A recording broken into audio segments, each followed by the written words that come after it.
Section 1. Hey guys, tonight we're taking a journey back in time, not to the battlefields or the high seas, but deep into the very heart of a Viking home. Imagine, if you will, the biting Nordic winds howling outside, the kind that make your bones ache just thinking about it. You trudge through snow, your breath pluming like a tiny, distressed cloud, seeking refuge from the relentless chill. You push open a heavy timber door, and what do you expect to find inside? A stark, smoky cave? A rough, unadorned shelter where only the hardiest of souls could possibly survive? Well, you probably won't survive that perception of Viking life, because tonight we're peeling back the layers of misconception. So, before you get comfortable, take a moment to like the video and subscribe, but only if you genuinely enjoy what I do here. And hey, if you're listening from somewhere particularly cozy, drop your location and local time in the comments. I love seeing where you all are tuning in from. Now, dim the lights, maybe turn on a fan for that soft background hum, and let's ease into tonight's journey together. You've probably seen the movies, right? Bearded warriors, horned helmets, which, by the way, they rarely, if ever, wore into battle, a fun little historical inaccuracy for you, and long ships cutting through icy waves. You picture a Viking home as something equally rugged, perhaps a bit unrefined.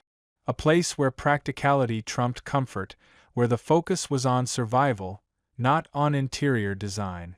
You imagine rough-hewn timbers, a central fire pit belching smoke, and maybe a few sheepskins thrown haphazardly over a bench. And let's be honest, you'd probably expect it to smell like a damp dog with a serious body odor problem, wouldn't you? Because Vikings.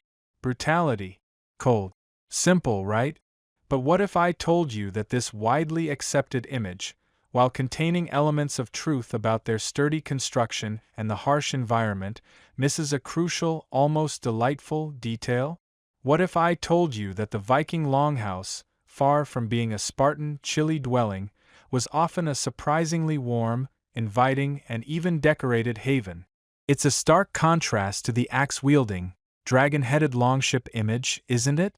It's like discovering your gruff, motorcycle gang uncle secretly knits intricate lace doilies. You just didn't see it coming.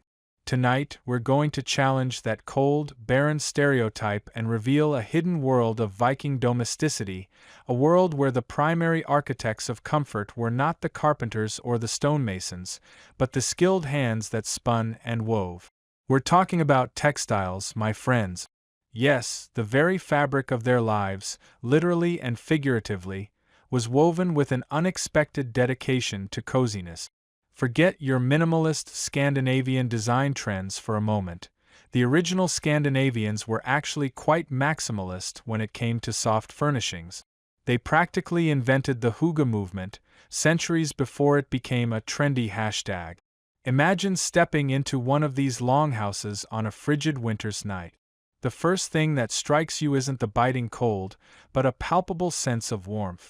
Not the dry, sterile heat of modern central heating, but a deep, earthy warmth radiating from the central hearth, yes, but also from every surface around you. The air, while perhaps carrying a faint whiff of wood smoke and, let's be honest, unwashed human, because showers weren't exactly on the agenda back then, and deodorant was, shall we say, a future invention, is softened, less harsh than the outside world. The light, flickering from the fire and perhaps a few oil lamps, dances across surfaces that aren't just rough wood, but rich, textured fabrics. You see it in your mind's eye, don't you? The long, low roof, often insulated with layers of turf and timber, already doing its best to keep the elements at bay. But inside, that's where the magic truly happens. The walls, which you might expect to be bare and drafty, are instead draped with layers of woven hangings. These aren't just decorative, they're practical insulation, trapping precious heat within the dwelling. It's like wrapping your entire home in a giant, beautifully patterned blanket. And let's face it, who doesn't love a good blanket fort? The Vikings just made theirs permanent. This wasn't just about survival, though survival was undoubtedly a key driver in the unforgiving Nordic climate.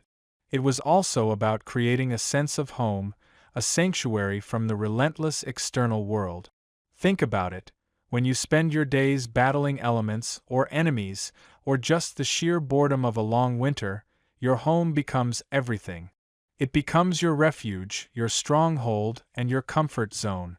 And the Vikings, despite their fearsome reputation, were incredibly adept at making their homes exactly that. One mainstream historical fact that supports this is the very construction of the longhouse itself. These structures, typically long and narrow, often featured double-layered walls, sometimes packed with earth or turf, and thick, insulating roof. This inherent structural warmth was then amplified by the extensive use of textiles. So, the basic architectural design already leaned towards coziness, and the textiles were the luxurious upgrade. It's like buying a well-insulated thermos and then adding a custom-knitted cozy to it. Overkill, perhaps, but gloriously effective. And here's a quirky tidbit for you. While we often associate Vikings with their raids and voyages, the majority of their lives were spent in these very homes, engaging in farming, crafting, and, yes, domestic chores. In fact, archaeological evidence from sites like Firket in Denmark or the famous Oseberg ship burial in Norway reveals not just weapons and tools, but an astonishing array of everyday textile items, fragments of bedding, clothing, and decorative hangings. It suggests a domestic life far richer and more nuanced than the brutal barbarian stereotype allows. It's like finding out Conan the Barbarian had a penchant for collecting artisanal throw pillows. You just know he'd deny it vehemently. Now, you might be thinking, but how much of this was truly about coziness versus pure necessity? And that, my friends, brings us to an open scholarly debate. Historians still argue whether the primary motivation for such extensive textile use was pure survival and insulation, or if there was a deeper, inherent desire for aesthetic beauty and domestic comfort from the outset. Were these textiles merely functional, keeping the cold out and the warmth in, or did they also serve as vital expressions of identity, status, and an appreciation for the beautiful? The truth is likely a blend of both, a testament to the ingenuity and resourcefulness of a people who understood that a truly resilient spirit needed a warm and inviting place to rest. So, as you settle deeper into your own comfortable bed, imagine the Viking family, bundled in their woolen blankets, perhaps gathered around the flickering hearth, the woven walls around them muffling the sounds of the stormy night. Their homes weren't just shelters, they were textile-rich sanctuaries, crafted with care and an eye for comfort that might just surprise you. And that, my friends, is just the very beginning of our journey into the surprisingly cozy world of Viking domesticity. Section 2. You stand before it now, a low, elongated shadow against the twilight sky. This isn't the grand stone castle of your storybooks, nor the bustling timbered city you might envision. No, this is something far more ancient, far more elemental, a Viking longhouse. And as you approach, a faint, earthy scent, mingled with wood smoke, begins to fill the crisp air, a prelude to the warmth you're about to discover within. Imagine for a moment, if you will, that you're not just an observer, but a Viking coming home after a long day. Perhaps you've been out tending the fields, or maybe you've just returned from a bracing journey on the fjord, the salt spray still clinging to your wool tunic. You trudge towards the low-slung entrance, a heavy timber door, often set slightly off-center, almost like the architects were playing a subtle game of find the hidden opening. There's no doorbell here, no welcoming porch light, just the quiet promise of shelter. As you push open the heavy door, probably a single plank of thick, sturdy wood, you step from the biting Nordic chill into a world that immediately shifts your perception of Viking life. The first thing that greets you isn't a blast of heat, but a comforting, slightly smoky warmth, thick with the scent of burning peat and dried herbs. Your eyes, accustomed to the fading daylight, slowly adjust to the dim, flickering glow emanating from the very heart of the structure. This is the longhouse, your cozy foundation, and it's a master class in pragmatic, sustainable architecture for its time. Think of it as the ultimate open-plan living, Viking edition, but without the exposed brick or the minimalist aesthetic. Instead, you get exposed timber, turf, and a whole lot of earthy charm. The typical longhouse was, as its name suggests, long, often stretching anywhere from 50 to over 200 feet in length, though usually more modestly sized for a single family. It was also surprisingly narrow, creating an almost tunnel-like effect that helped to trap heat. The primary building materials were those readily available in the Nordic landscape: sturdy timber for the internal framework, providing the skeletal strength, and then thick walls constructed from turf, stone, or wattle and daub, all designed for maximum insulation. Imagine laying down layers of thick sod, grass side out, creating walls that were literally alive, merging with the very earth they stood upon. It's like living inside a giant, very well-insulated hobbit hole, just a bit more rectangular. These thick walls were crucial, not just for keeping out the cold, but also for dampening the incessant Nordic wind. You wouldn't find any drafty windows here. In fact, windows were a rarity, often just small, high slits or simple openings that could be quickly covered. This design choice, while sacrificing natural light, was a deliberate and vital strategy for heat retention. No sense letting all that precious warmth escape, right? It's like your grandma telling you to close the door because you're heating the whole neighborhood. The Vikings just took that advice to an extreme. Now let your gaze drift upwards. The roof, often steeply pitched, would have been thatched with straw, reeds, or more layers of turf, supported by massive timber beams. And running almost the entire length of the building, directly above you, you'd notice a long, narrow opening, a smoke vent. This wasn't some fancy chimney. It was a simple, ingenious, or perhaps, depending on your tolerance for smoke, less ingenious solution to vent the smoke from the central hearth. This brings us to the absolute heart of the longhouse, both literally and figuratively, the central fire pit. Usually, there would be one, or perhaps two, long hearths running down the middle of the floor, extending for many feet. This wasn't just for cooking, it was the sole source of heat and light for the entire dwelling. Picture the dancing flames, casting their warm, orange glow across the rough-hewn timber and earthen walls, creating shifting patterns of light and shadow. The crackle of the burning wood, the occasional hiss of a damp log, would have been the constant soundtrack to Viking domestic life. And yes, the smoke did fill the upper reaches of the longhouse before finding its way out through the roof vent. Some historians even suggest that the smoke, while perhaps a bit irritating to the eyes and lungs, also served a beneficial purpose, helping to preserve the timber structure from rot and deterring insects. So, in a way, your cozy home was getting a constant, all-natural fumigation treatment. Forget your fancy air purifiers. The Vikings had good old-fashioned wood smoke. As you step further in, you realize the floor beneath your feet is typically compacted earth, sometimes overlaid with gravel or sand. It's solid, practical, and undeniably cold. This is where the longhouse's fundamental design truly sets the stage for the textile revolution we're about to explore. An earthen floor, while durable, is not exactly inviting for lounging. This immediate discomfort highlights the necessity of something soft, something warm, something textile to transform this basic foundation into a truly livable space. Flanking the central hearth, running along the length of the longhouse on either side, you'd find raised platforms or benches. These were the primary sleeping and seating areas for the household. Imagine them as wide, low platforms, perhaps a foot or two off the ground, often with a low partition or wall separating them from the central aisle. These platforms were more than just beds, they were the multifunctional furniture of the Viking Age. During the day, they served as seating for meals, for crafting, for simply gathering and talking. At night, they became beds, accommodating multiple family members in close proximity.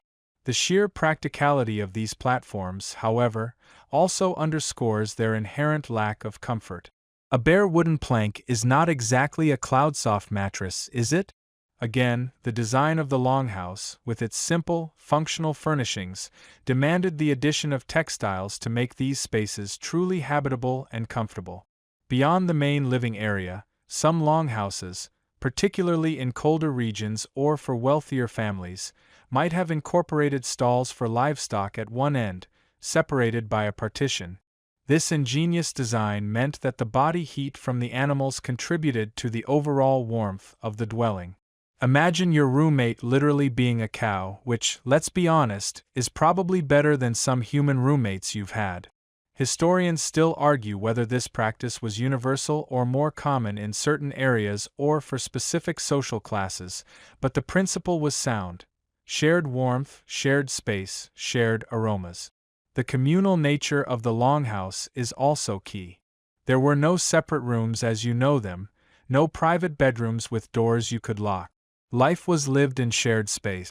This communal arrangement, while fostering strong family bonds, also presented challenges for privacy and personal space.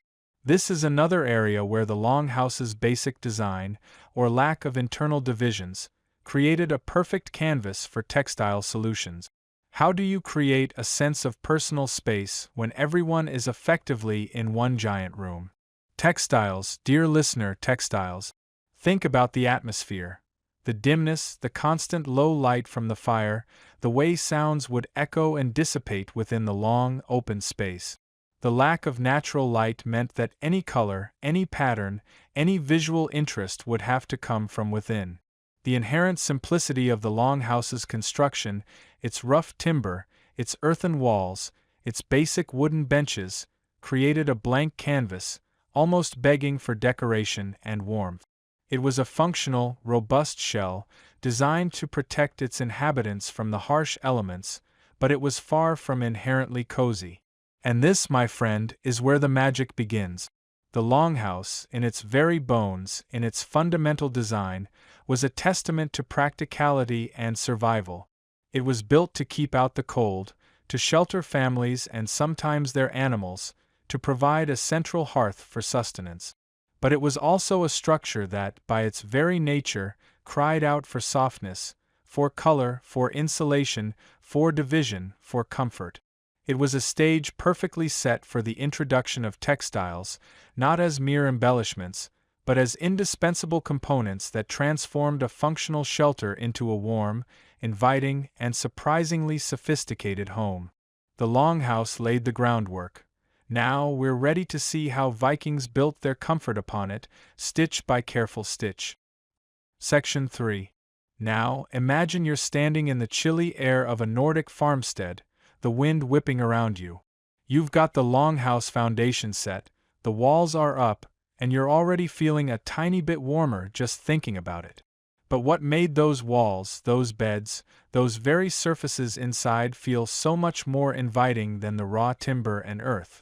Ah, my friend, that's where the magic begins, with the very fibers that were pulled from the land itself, transformed by diligent hands into the threads of Viking domesticity. Before a single yarn could be spun, before a single loom could clack, the raw materials had to be coaxed, harvested, and prepared. It's a journey from field and pasture to hearth and home, and it's far more intricate than just grabbing a ball of yarn from your local craft store. Let's start with the undisputed heavyweight champion of Viking textiles, wool. You might picture a sheep, woolly and docile, but the sheep of the Viking age weren't quite the fluffy, domesticated lawnmowers we see today.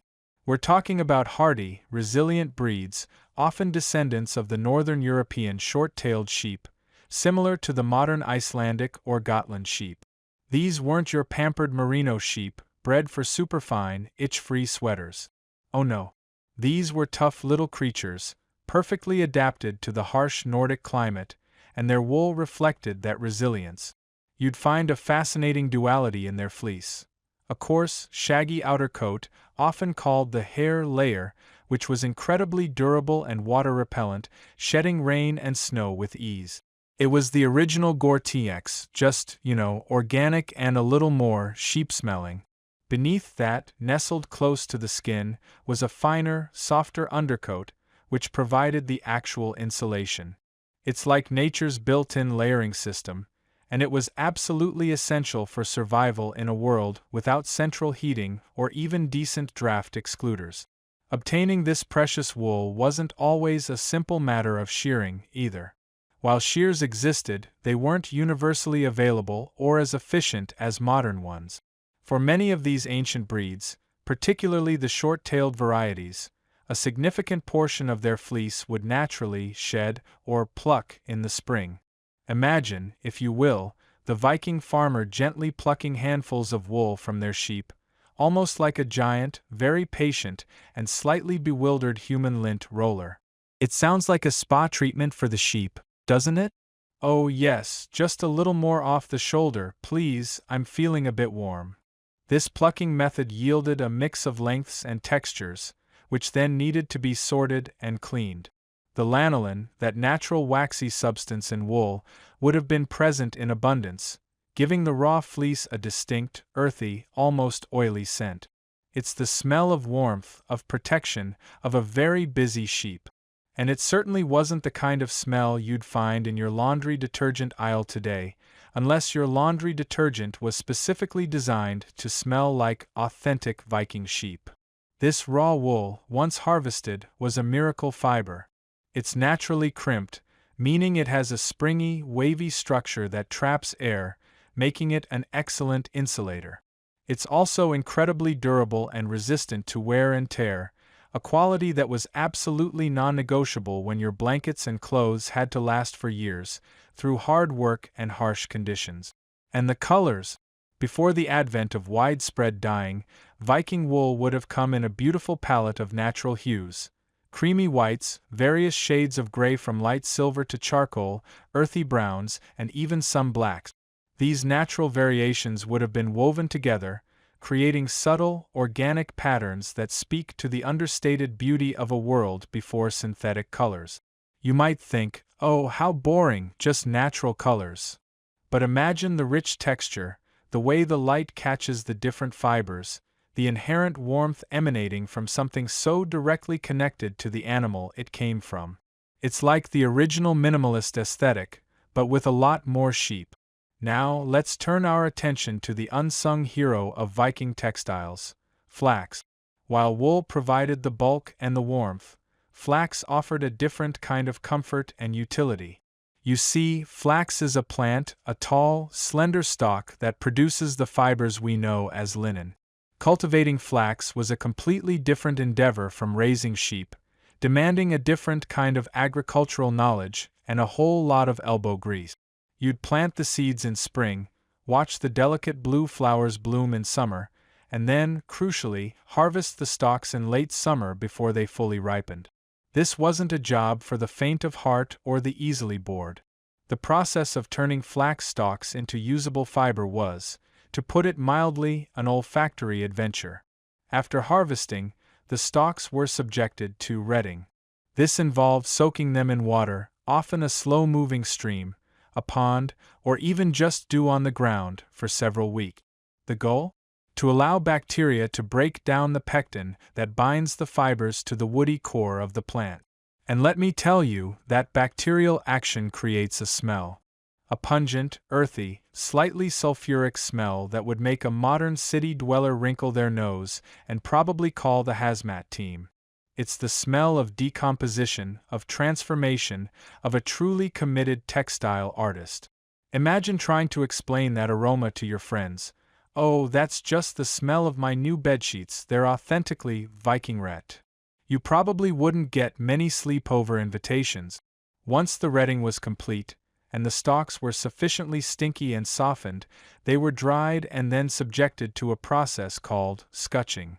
This involved beating the stalks to break away the woody outer layers, leaving behind the long, desirable fibers. Think of it as a very aggressive massage for plants. After scutching, the fibers were hackled, pulled through combs with increasingly finer teeth to separate the long, straight linen fibers from the shorter, coarser tow. This was meticulous work, requiring patience and a keen eye, as each step brought the raw plant material closer to the smooth, strong threads that would become their everyday fabrics. Flax fibers, once prepared, were a revelation. Unlike wool, linen is smooth and cool to the touch, making it ideal for garments worn closer to the skin or for items where durability and a crisp feel were desired.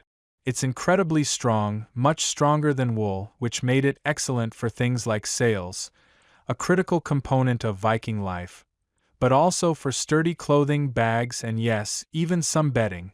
It doesn't insulate as well as wool, but it's highly breathable, making it comfortable in warmer conditions or as a base layer.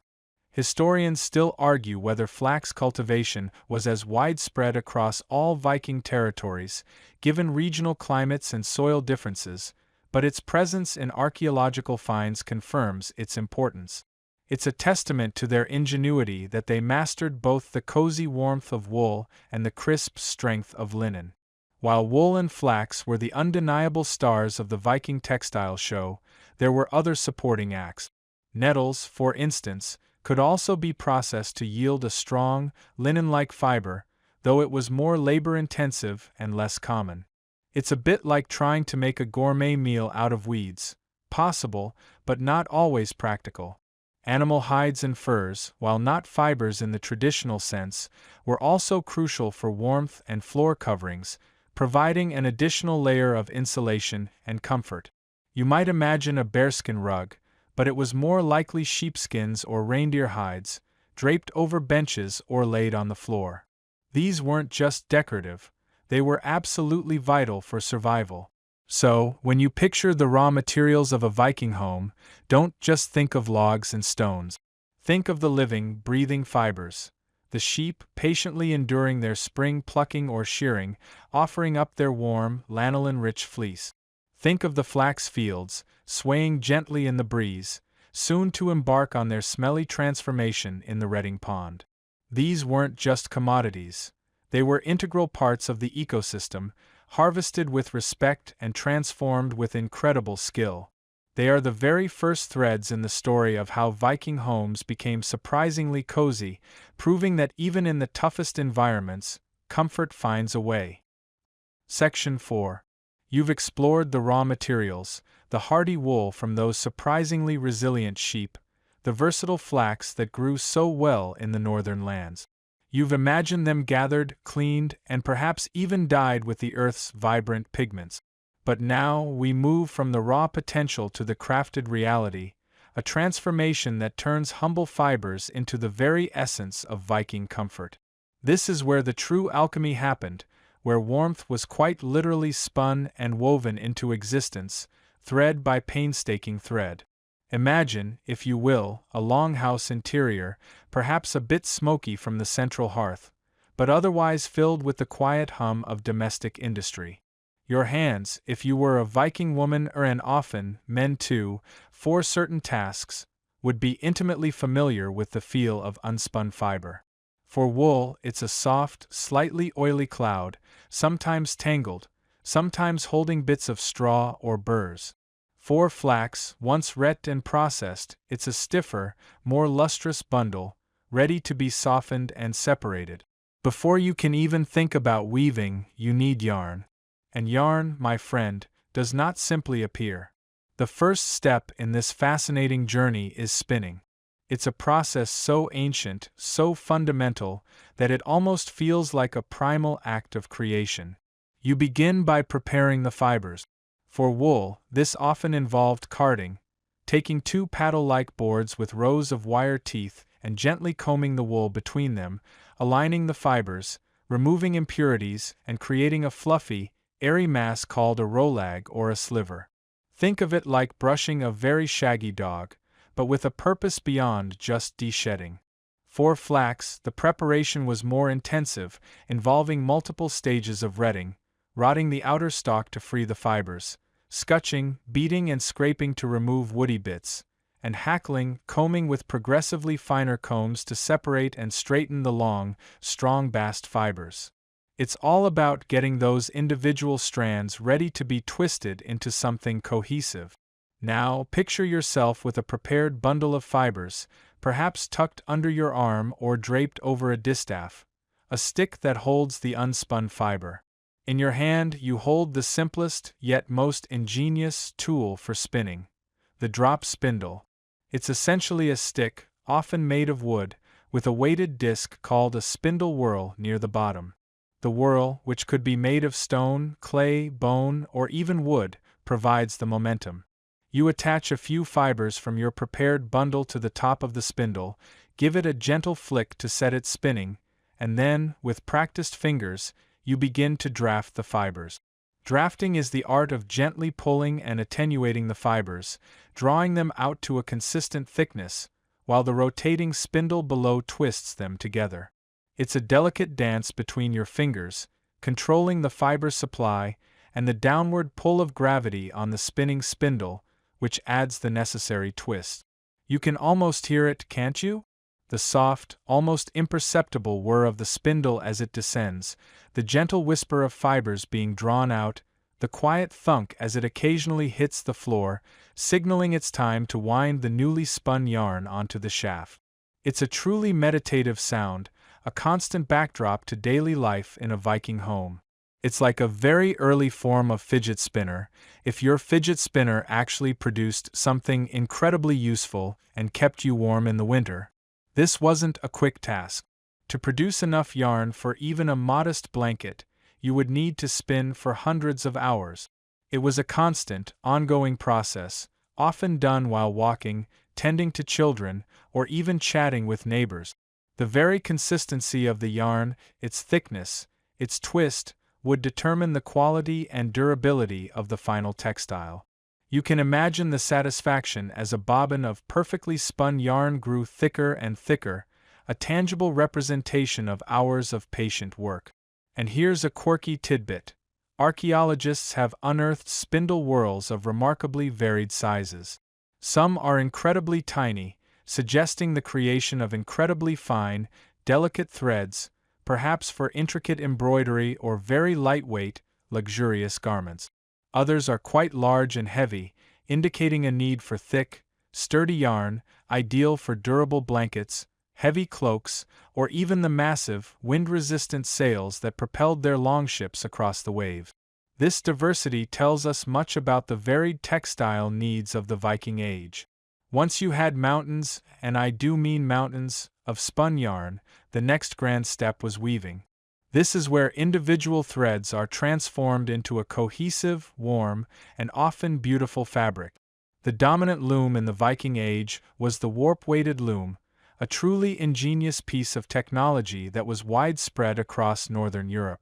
Imagine a sturdy wooden frame, often leaning against a wall, with a horizontal beam at the top from which hundreds, sometimes thousands, of long threads, called the warp threads, hang vertically. At the bottom of each group of warp threads, heavy loom weights, often made of clay or stone, sometimes carved with simple designs, are attached, pulling the threads taut and creating the necessary tension. Setting up this loom, or warping it, was arguably the most meticulous and time-consuming part of the entire weaving process. You had to measure out each warp thread to exactly the right length, ensuring uniform tension across the entire width of the loom. One misplaced thread, one uneven tension, and your entire fabric could end up skewed or loose. It's enough to make you want to just wear a sheepskin, isn't it? This step alone could take days, or even weeks, depending on the size of the textile you intended to weave. It was a task requiring incredible patience, precision, and often, the help of another person to manage the sheer volume of threads. But once the warp was set, the rhythmic dance of weaving could begin. The loom itself had a clever system of heddles, loops or rods that separated alternating sets of warp thread. By manipulating these heddles, you could create an opening or shed between the warp threads. Through this shed, you would pass the weft thread, wound onto a shuttle. Once the weft was passed through, you would then change the shed, closing the previous opening and creating a new one. Then came the satisfying thwack of the weaving sword or beater. This flat, sturdy tool was used to beat down the newly inserted weft thread, compacting it tightly against the previous rows, creating a dense, strong, and warm fabric. The sound of a warp-weighted loom in action would have been a constant, comforting presence in a Viking home, the soft clack of the heddles shifting, the gentle swish of the shuttle passing through the shed, and then the firm, rhythmic thwack of the beater. It was a symphony of productivity, a testament to the ongoing creation of comfort. For large textiles, like those impressive wall hangings or the sails for their ships, multiple people might work side by side on the same loom, their movements coordinated, a true communal effort in textile creation.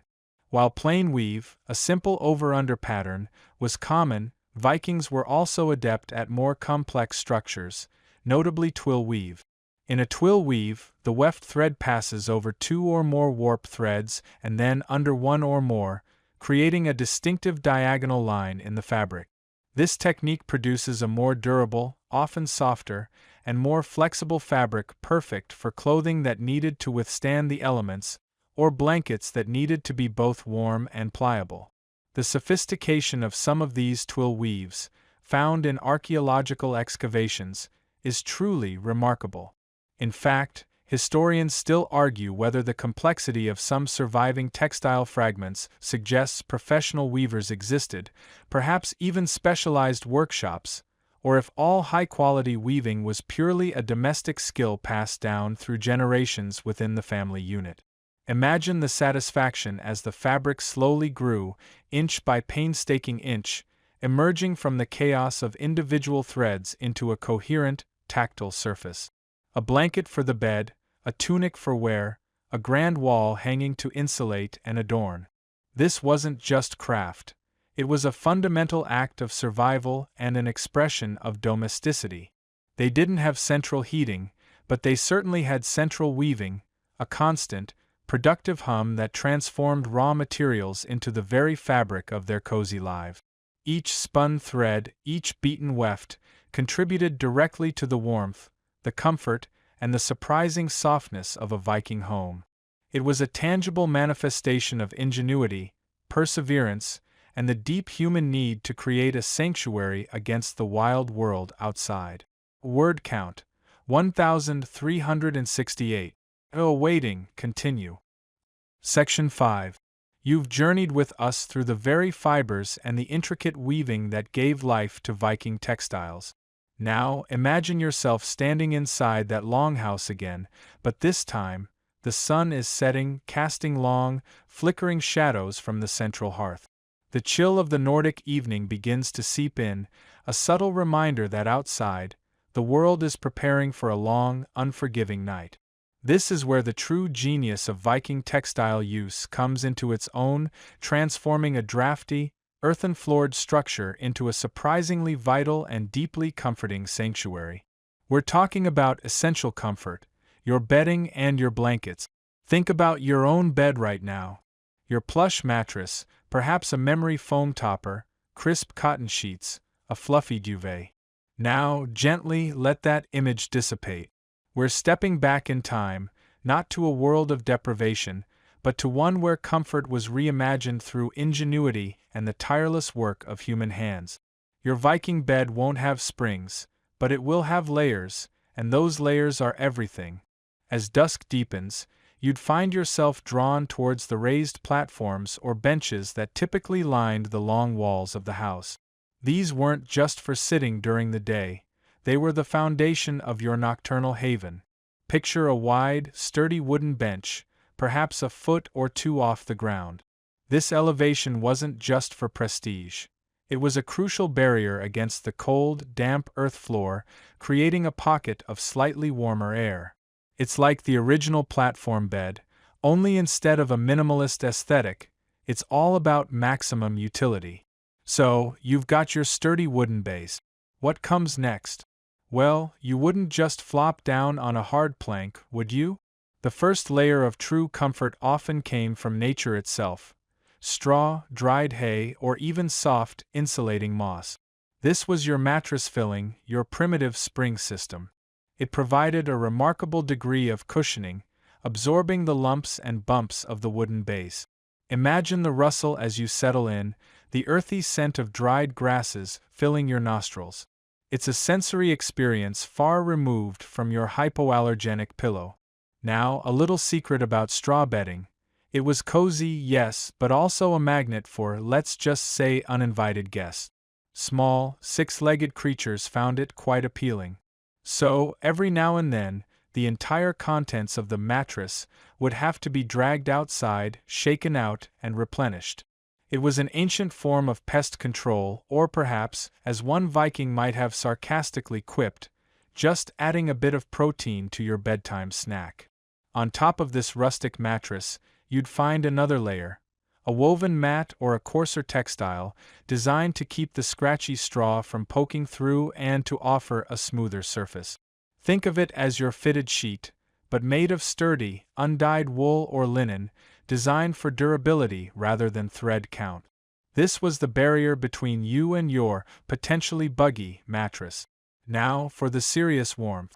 The real heroes of Viking bedtime were the animal hides and the incredibly thick woolen blanket. Animal hides were not just for show, they were essential. You might find a bear skin, a wolf pelt, or more commonly, sheepskins and reindeer hide. These were laid fur side up, providing an immediate, intense blast of natural warmth. The dense fur trapped air, creating an insulating layer that few modern materials can truly replicate. It's like sleeping in your very own personal, organic sleeping bag, only infinitely more luxurious and, dare we say, a bit more primal. Imagine running your hand over the thick, soft fur, feeling the immediate warmth radiating back. It's the kind of warmth that settles deep into your bones, warding off the most aggressive Nordic chill. And yes, they probably smelled a bit wild. Lanolin and a hint of wood smoke. The original Viking perfume, perhaps? But the true unsung champions of Viking slumber were those thick woolen blankets. These weren't your flimsy throws. These were substantial, heavy, and often felted, meaning the fibers were matted together to create an even denser, more insulating fabric. They were masterpieces of textile engineering, designed to trap body heat like a pro. Wool, as you know, is a wonder fiber. It's naturally breathable, wicks away moisture, and most importantly for a longhouse environment, it retains its insulating properties even when damp. So, even if the air was a bit humid or a rogue draft snuck in, your wool blanket was still working hard to keep you toasty. You'd pull these heavy blankets up over you, layer upon layer, the weight a comforting pressure, enveloping you in a cocoon of warmth. It was a warmth that felt earned, a testament to the countless hours of spinning and weaving that went into its creation. Historians still debate the precise arrangement of sleeping spaces within the longhouse, particularly whether designated family bedrooms existed or if it was truly an open communal space for sleeping, with privacy created by textile screens. But regardless of the exact layout, the principle remained. Layers of natural materials, expertly crafted, were the key to surviving the cold night. And what about pillows? Your head wouldn't just rest on the hard bench. Simple pillows, often stuffed with softer wool scraps, feathers, if available, or even dried leaves and moss, would have provided a much-needed elevation and cushion for your head. Or perhaps you'd simply roll up one of your extra blankets to create a makeshift headrest. Comfort was practical, not ostentatious. The sheer volume of bedding required for a longhouse full of people was immense. Think of a large family today buying duvets for everyone. Now imagine them making every single fiber, every stitch, from scratch. It was a continuous, year-round effort. The women of the household, as we'll discuss later, were the primary architects of this comfort. They knew that a well-insulated bed wasn't just about luxury. It was about health, energy, and survival. A good night's sleep meant a productive day ahead, ready to face the rigors of Viking life. Imagine waking up on a crisp, frosty morning inside that longhouse. The fire in the hearth might have dwindled to embers, and a thin layer of hoarfrost might even cling to the inside of the roof timbers. But you, nestled deep within your layers of wool and fur, would be surprisingly warm. The thought of emerging from that cozy cocoon, perhaps to face the biting wind and the day's chores, might have been the original 5 more minutes struggle. You'd pull the blankets just a little tighter, savoring the last moments of deep, enveloping warmth, before the calls of the day and the promise of a hot breakfast finally lured you out. This wasn't just about enduring the cold, it was about creating a space of genuine repose. The essential comfort of Viking bedding and blankets transformed the raw, elemental challenge of the Nordic climate into an opportunity for profound, tactile coziness. It reminds you that even in a world without central heating or memory foam, humanity has always found ingenious ways to make life not just bearable, but truly comfortable. Section 6. As you slowly peel yourself from the comforting layers of wool and furs that made your bed a surprisingly snug haven, your eyes begin to adjust to the soft, shifting light filtering through the smoke hole above. The longhouse air, though still carrying the ghost of last night's cooking fires and the earthy scent of the floor, feels less biting than you might have imagined. And as you stretch, perhaps giving a little yawn that echoes just a little less than it would in a truly empty space, you start to notice the silent heroes of Viking interior design, the magnificent textiles adorning the walls. Imagine, for a moment, the bare walls of a longhouse. Depending on its construction, you might be looking at rough-hewn timber planks, perhaps some wattle and daub, or even simple stone. While sturdy, these materials are hardly known for their insulating properties. They're like that one friend who promises to keep a secret but immediately tells everyone they just let all the warmth escape. But the Vikings, ever resourceful, weren't about to let their cozy atmosphere dissipate into the cold Nordic air. Instead, they draped their interiors with an astonishing array of woven wonders, tapestries and hangings that served not just as decoration, but as vital, multifunctional layers of comfort and communication. You run a hand over the rough yet soft texture of a large wall hanging beside you. It's thick, undeniably so, woven from the same hardy sheep's wool that made up your blankets. This isn't just a pretty picture, it's a thermal shield. Think of it as the original, organic double glazing for your home, long before anyone even conceived of glass. Each thread, each tightly packed weave, created tiny pockets of air, trapping the precious warmth generated by the central hearth and preventing it from escaping through cracks and crevices in the longhouse walls. In a world without central heating, every degree mattered, and these hangings were the unsung heroes of energy efficiency.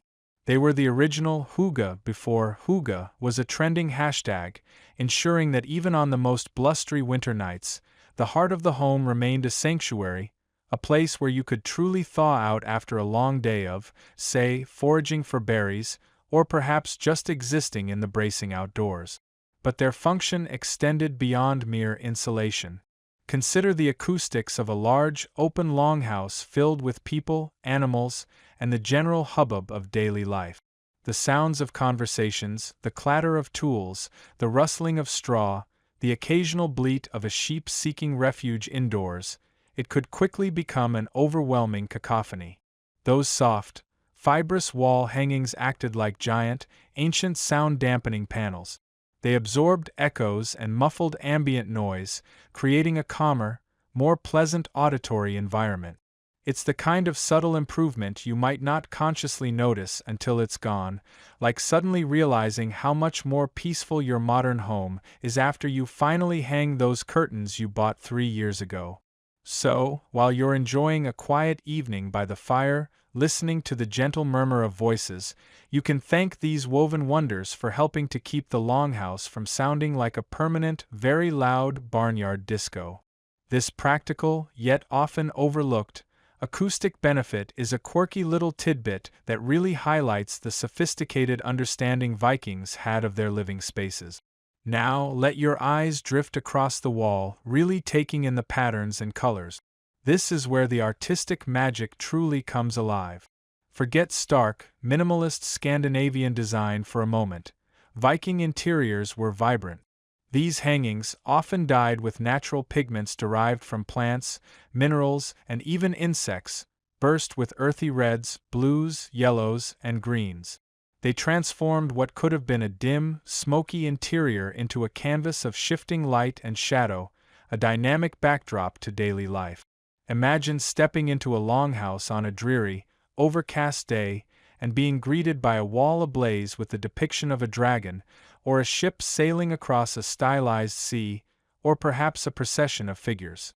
It's like the ultimate before and after home renovation reveal, but instead of new countertops, you get an epic saga unfolding right on your wall. And what did these tapestries depict? Here's where they truly became woven stories. While we'll delve deeper into the specific motifs and meanings later, it's impossible to talk about wall hangings without acknowledging their narrative power. They weren't just abstract patterns. Many were grand, sprawling visual chronicles. You might find scenes from Norse mythology, depicting the gods and goddesses in their epic struggles and triumph. Or perhaps a tapestry would illustrate a famous saga, recounting the brave deeds of legendary heroes, battles fought, and journeys undertaken. Some were likely more mundane, yet equally valuable, depicting scenes of daily life. Farming, feasting, crafts, and social gatherings, offering a window into the rhythms of the community. These tapestries were the Viking equivalent of your favorite streaming service, but instead of binge-watching a new series, you'd simply gaze at the wall and immerse yourself in a timeless narrative, perhaps even pointing out your favorite characters or plot twists to your longhouse companions. The creation of these monumental textile pieces was a testament to incredible skill and patience. While smaller pieces might have been made on simple looms, the grand wall hangings, some of which could stretch for many meters, would have required significant effort, likely involving large warp-weighted looms and the collaborative work of several women. The sheer scale of some archaeological finds, like the astonishingly preserved fragments from the Oseberg ship burial in Norway, which depict scenes of processions, chariots, and mythological figures, provides concrete evidence of just how elaborate and large these wall hangings could be. These Oseberg textiles, though fragmented, offer us an invaluable glimpse into the artistic prowess and narrative ambition of Viking weavers, showcasing the intricate detail and vibrant color palettes they employed. It's a mainstream historical fact that these fragments are among the most significant textile discoveries from the Viking Age, proving that these weren't just humble blankets, but genuine works of art. These textiles weren't just hung haphazardly, their placement was strategic. They would have lined the interior walls, often behind the long benches that served as both seating and sleeping areas. This placement maximized their insulating effect, creating a warmer microclimate around the main living spaces. Imagine snuggling into your bed on a cold night, with the thick wool of a tapestry directly behind your head, blocking the chill that might otherwise seep in from the outside wall. It's a simple, elegant solution born of necessity and ingenuity. And while we know they were extensively used, historians still argue whether the primary motivation for these grand textile displays was pragmatic insulation or purely aesthetic grandeur, or perhaps an inseparable blend of both, adapting to the changing needs and status of the household. Beyond the grand tapestries, smaller hangings and embroidered cloths would have added further layers of visual interest and comfort. Perhaps a finely embroidered piece would highlight a particular area, like a chieftain's seat, or delineate a private space. They were not just static decorations. They were living parts of the home, absorbing the light, the smoke, and the stories of the people who lived among them. They would have been cared for, mended, and passed down through generations, each stitch holding a whisper of the past. So, the next time you picture a Viking longhouse, don't just envision rough timber and smoke. Add in the vibrant, textural embrace of these magnificent wall hangings. They were the very fabric of Viking comfort and expression, transforming a utilitarian structure into a warm, inviting, and visually rich sanctuary. They were the protectors of warmth, the dampeners of sound, and the silent storytellers that made a Viking home truly feel like home. Section 7. Now, as you stand there, wrapped in the imagined warmth of those textile-lined walls, let's peel back another layer, shall we? Because these weren't just pretty patterns designed to catch the eye or block a draft. Oh no. Viking textiles, particularly the tapestries and hangings, were vibrant, woven books.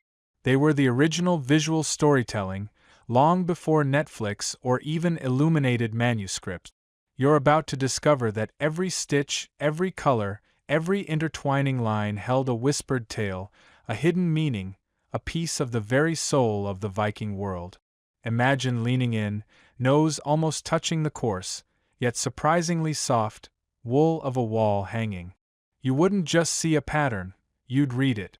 The most common visual language you'd encounter would be the animal motif. These weren't just cute little critters. They were powerful, symbolic beasts, often depicted in a style we now call gripping beast art. Picture a tangle of serpentine bodies, their limbs intertwining, jaws snapping, eyes wide with a primal energy. These weren't just decorative flourishes, they often symbolized chaos, power, and the untamed forces of nature.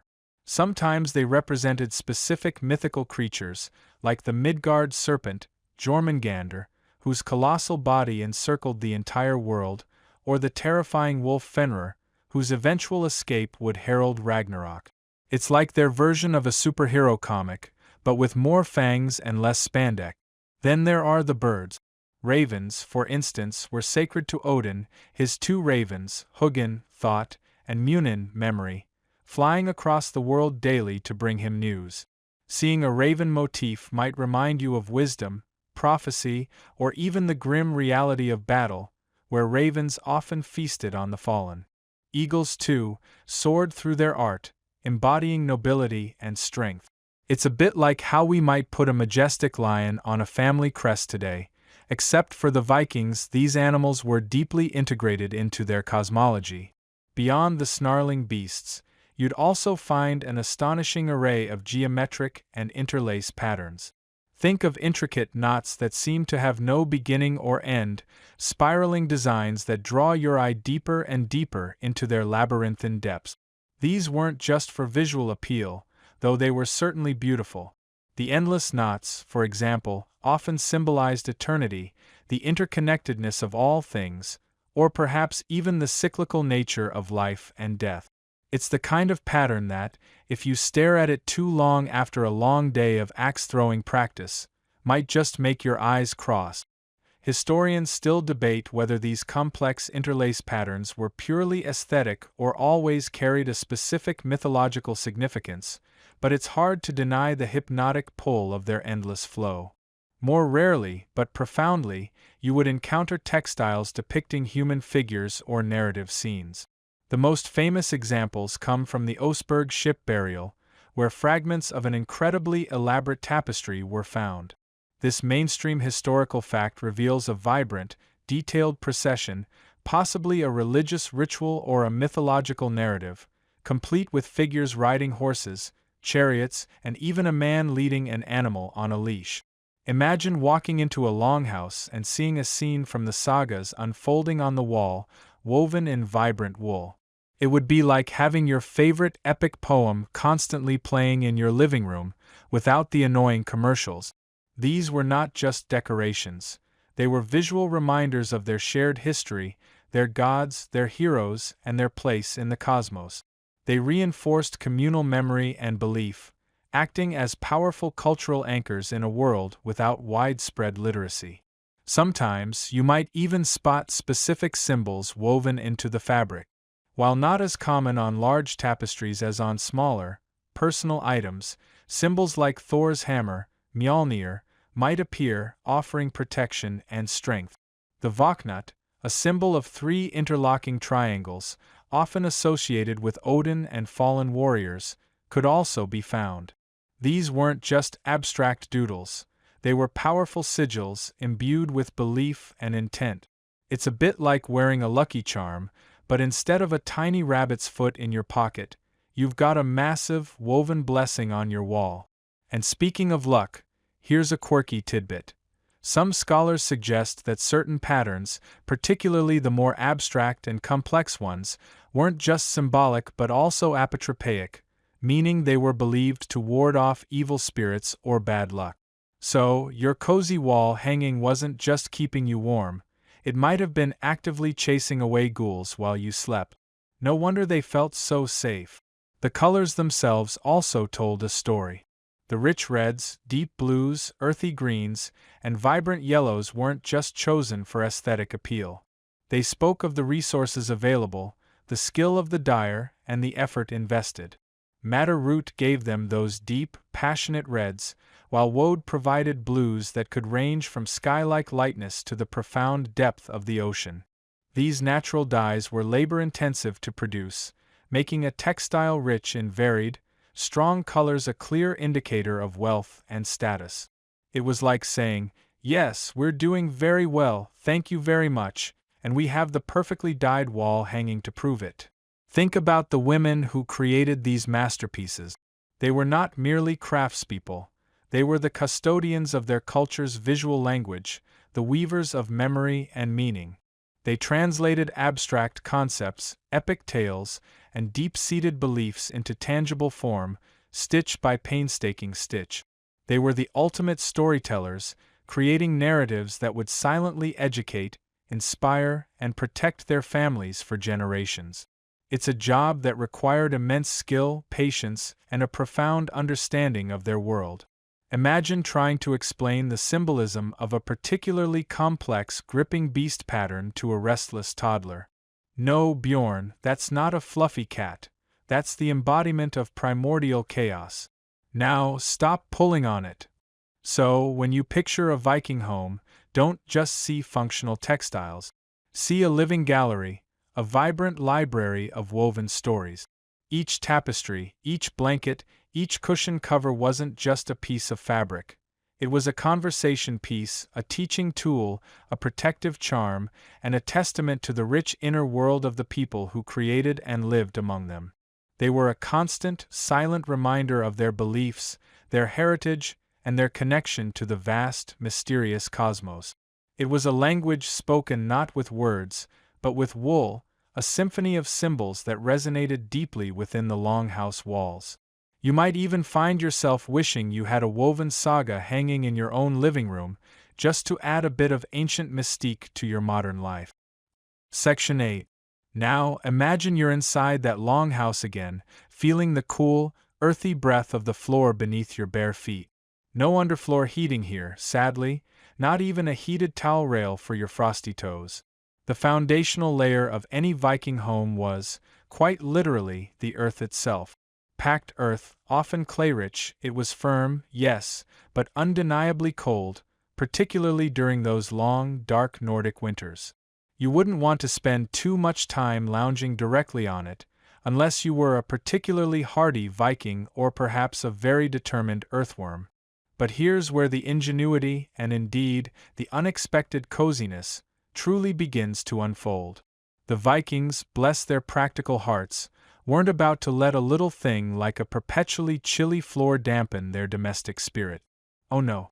They transformed that cold, hard ground into something genuinely inviting, something that whispered, "Come, sit, relax, perhaps even take a little nap right here." And they did it with two primary, wonderfully tactile materials, woven mats and animal hides. Let's start with the woven mat. Picture them. Thick, sturdy, yet surprisingly pliant underfoot. These weren't your flimsy, decorative placemats.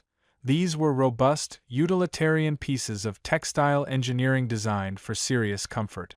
They were crafted from readily available natural materials, reeds, rushes, straw, even strips of willow bark, all expertly plaited and woven together. Imagine the gentle rustle as you shuffle across them, a soft, dry whisper that replaces the hollow thud of dirt. You can almost feel the slight give beneath your weight, absorbing some of the impact, insulating you from the chill rising from below. It's like a natural, biodegradable carpet, perfectly suited to the environment. And let's be honest, cleaning an earthen floor is a project. But a mat? You can shake it out, replace it when it gets too worn or soiled. Much more civilized. These mats weren't just about softness, they were about insulation. A thick layer of woven plant fibers creates pockets of air, trapping warmth and preventing that bone-chilling cold from seeping up into your very soul. It's the ancient equivalent of a thermal layer for your floor. And depending on the materials used, they might have even released a subtle, earthy fragrance, the scent of dried grasses, perhaps a hint of the fields from which they came, a grounding aroma that subtly connected the indoors with the wild beauty outside.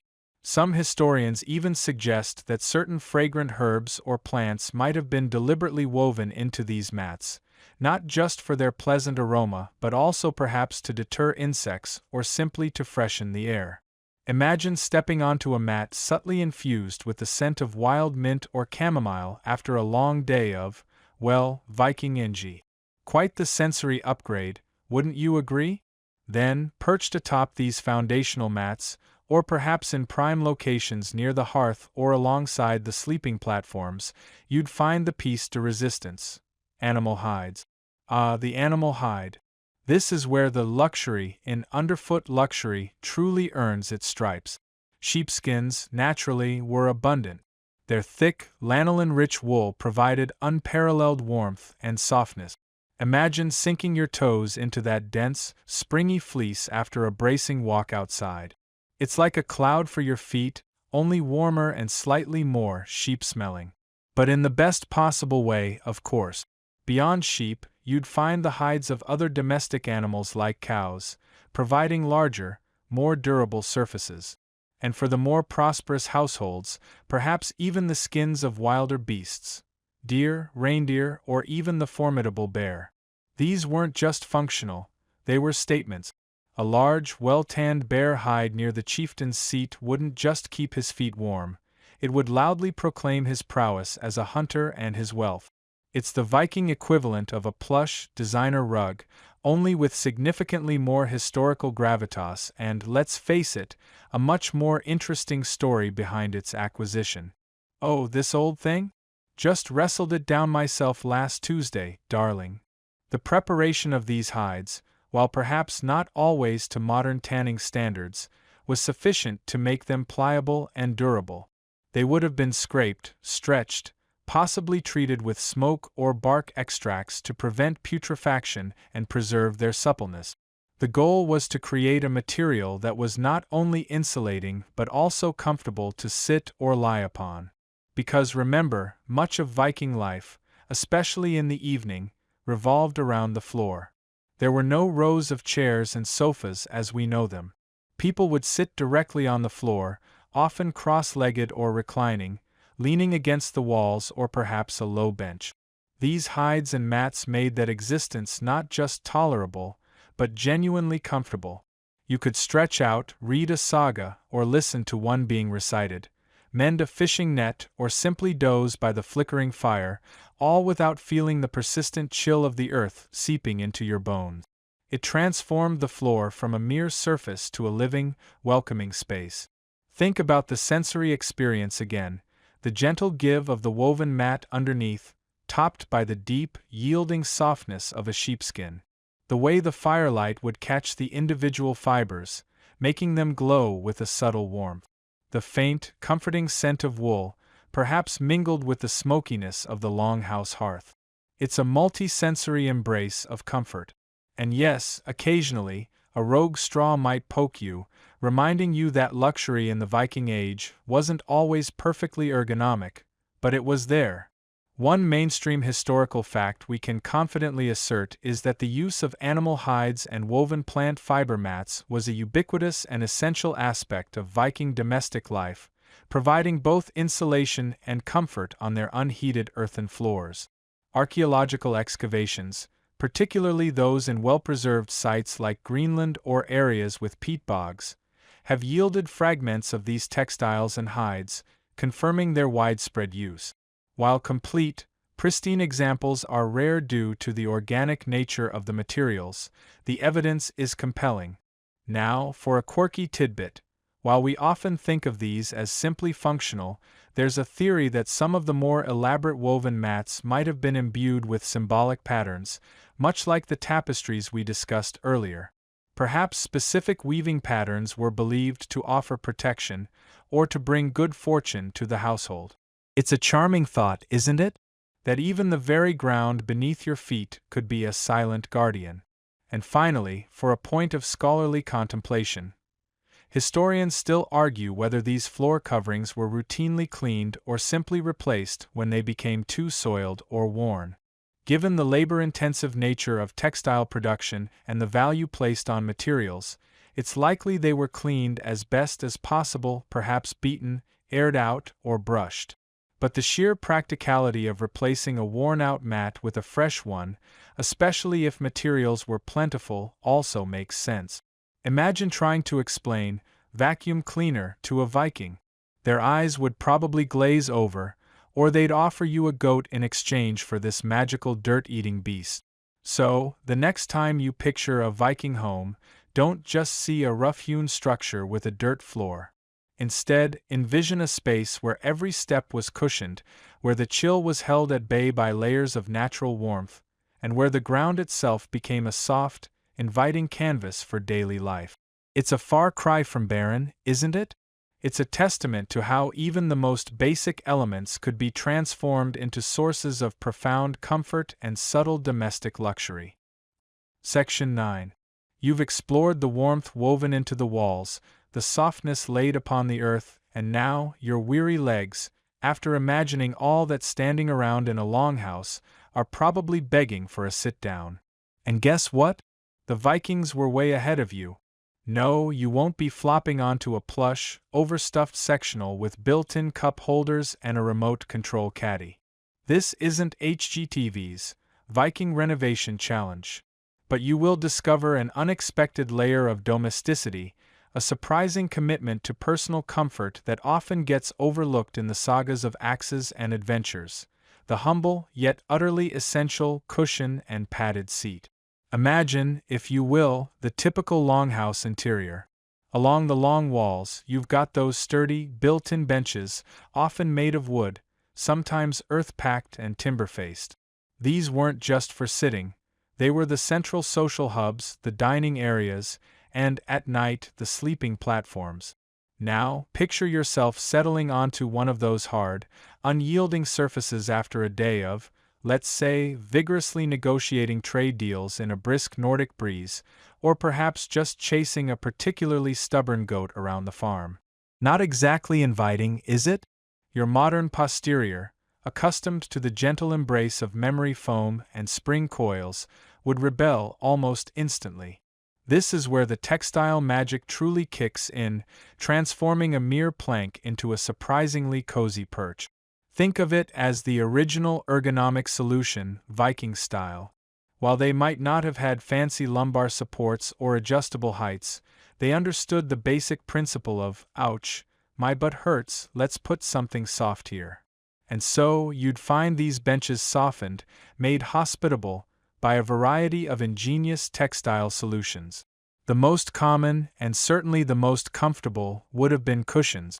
These weren't mere decorative throw pillows you artfully arrange for Instagram.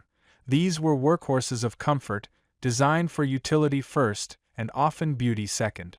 Run your hand, in your mind's eye, along the coarse, yet surprisingly soft, exterior of one of these cushions. It would likely be woven from the same hardy sheep's wool or sturdy flax we discussed earlier, perhaps in a plain tabby weave, or maybe a more complex twill for extra durability and a subtle texture. The colors might be earthy and muted, the natural browns, creams, and grays of undyed wool, or vibrant with natural dyes, the deep reds from madder, the rich blues from woad, the sunny yellows from weld. Each cushion, in its own way, a testament to the weaver's skill and the household's resources. Now, what about the stuffing? This is where the Viking ingenuity, and perhaps a touch of historical guesswork, comes into play. You see, while we have archaeological evidence of the cushion covers, fragments of fabric, sometimes even with stitching still intact, the perishable internal fillings rarely survive the centuries. So, you have to imagine what a Viking homemaker, resourceful and practical, would use. The most luxurious, and therefore rarest, would undoubtedly be feathers, goose, duck, or even eiderdown, plucked from the birds after molting or from nests. Imagine sinking into a cushion stuffed with down, a cloud of warmth and softness after a long day. It's the Viking equivalent of your favorite beanbag chair, just with a slightly more rustic aroma. But feathers were precious, not something every household would have in abundance for every single seating surface. So, what else? Well, you might find cushions stuffed with dried grasses, perhaps hay or straw, which would provide a springy, if slightly rustly, support. Imagine the gentle whisper of dried stalks as you shift your weight, a subtle reminder of the harvest. Or perhaps, for a more robust and longer-lasting option, wool clippings or even moss. Yes, moss. Not the damp, squishy kind you find on rocks, but dried, processed moss that could offer surprising resilience and insulation. Historians still debate the exact prevalence of specific stuffing materials, as direct evidence is scarce, but the principle remains. If it could be gathered, dried, and stuffed, it was fair game for Viking comfort. These cushions weren't just for the long benches. You'd also find them on individual stools, particularly those used by the chieftain or the lady of the house, perhaps even on the occasional, more elaborate chair if the household was wealthy enough to possess such a luxury item. Picture the chieftain, holding court, not on a cold, hard wooden throne, but on a seat softened by a thick, perhaps embroidered, cushion. It's a subtle shift in perception, isn't it? From stern, unyielding warrior to someone who appreciates a bit of padding for their posterior, just like the rest of us. It brings them a little closer to our own domestic realities. Because, let's be honest, even the fiercest Viking berserker probably appreciated not getting splinters in there. Well, you know. The addition of these padded elements wasn't just about pure physical comfort, though that was certainly a major benefit. It also added a profound layer of domesticity, a sense of home that goes beyond mere shelter. A hard bench is functional. A cushioned bench invites you to linger, to relax, to tell stories by the fire late into the night. It speaks of a space designed for living, for community, for unwinding. It transforms a utilitarian structure into a sanctuary. It's the difference between a school cafeteria bench and your favorite armchair. One is for eating, the other is for living. Think about the sensory experience. You've got the warmth of the wool, insulating you from the chill of the bench beneath. The slight give of the stuffing, molding to your form. The subtle scent of lanolin from the wool, perhaps mingled with the faint, earthy aroma of the straw or moss within. It's a multi-sensory invitation to settle in, to get cozy. For a people who spent much of their lives outdoors, braving the elements, these small pockets of indoor comfort would have been incredibly valuable, a daily luxury that we, with our ubiquitous upholstered furniture, often take for granted. You might grumble about your sofa being too firm, but imagine the sheer joy of a Viking finding a perfectly plump cushion after a long voyage. Beyond the practicalities, these cushions also offered another canvas for artistic expression and a display of wealth. A simple, plain cushion might be standard, but a chieftain's cushion could be a masterpiece of weaving, perhaps featuring intricate patterns, dyed in expensive colors, or even adorned with a bit of embroidery. While the most elaborate embroidery might be reserved for wall hangings or clothing, a touch of decorative stitching on a cushion would certainly signify status. It's a bit like comparing a standard-issue office chair to a bespoke, leather-bound executive model. Both serve the purpose of sitting, but one tells a much grander story.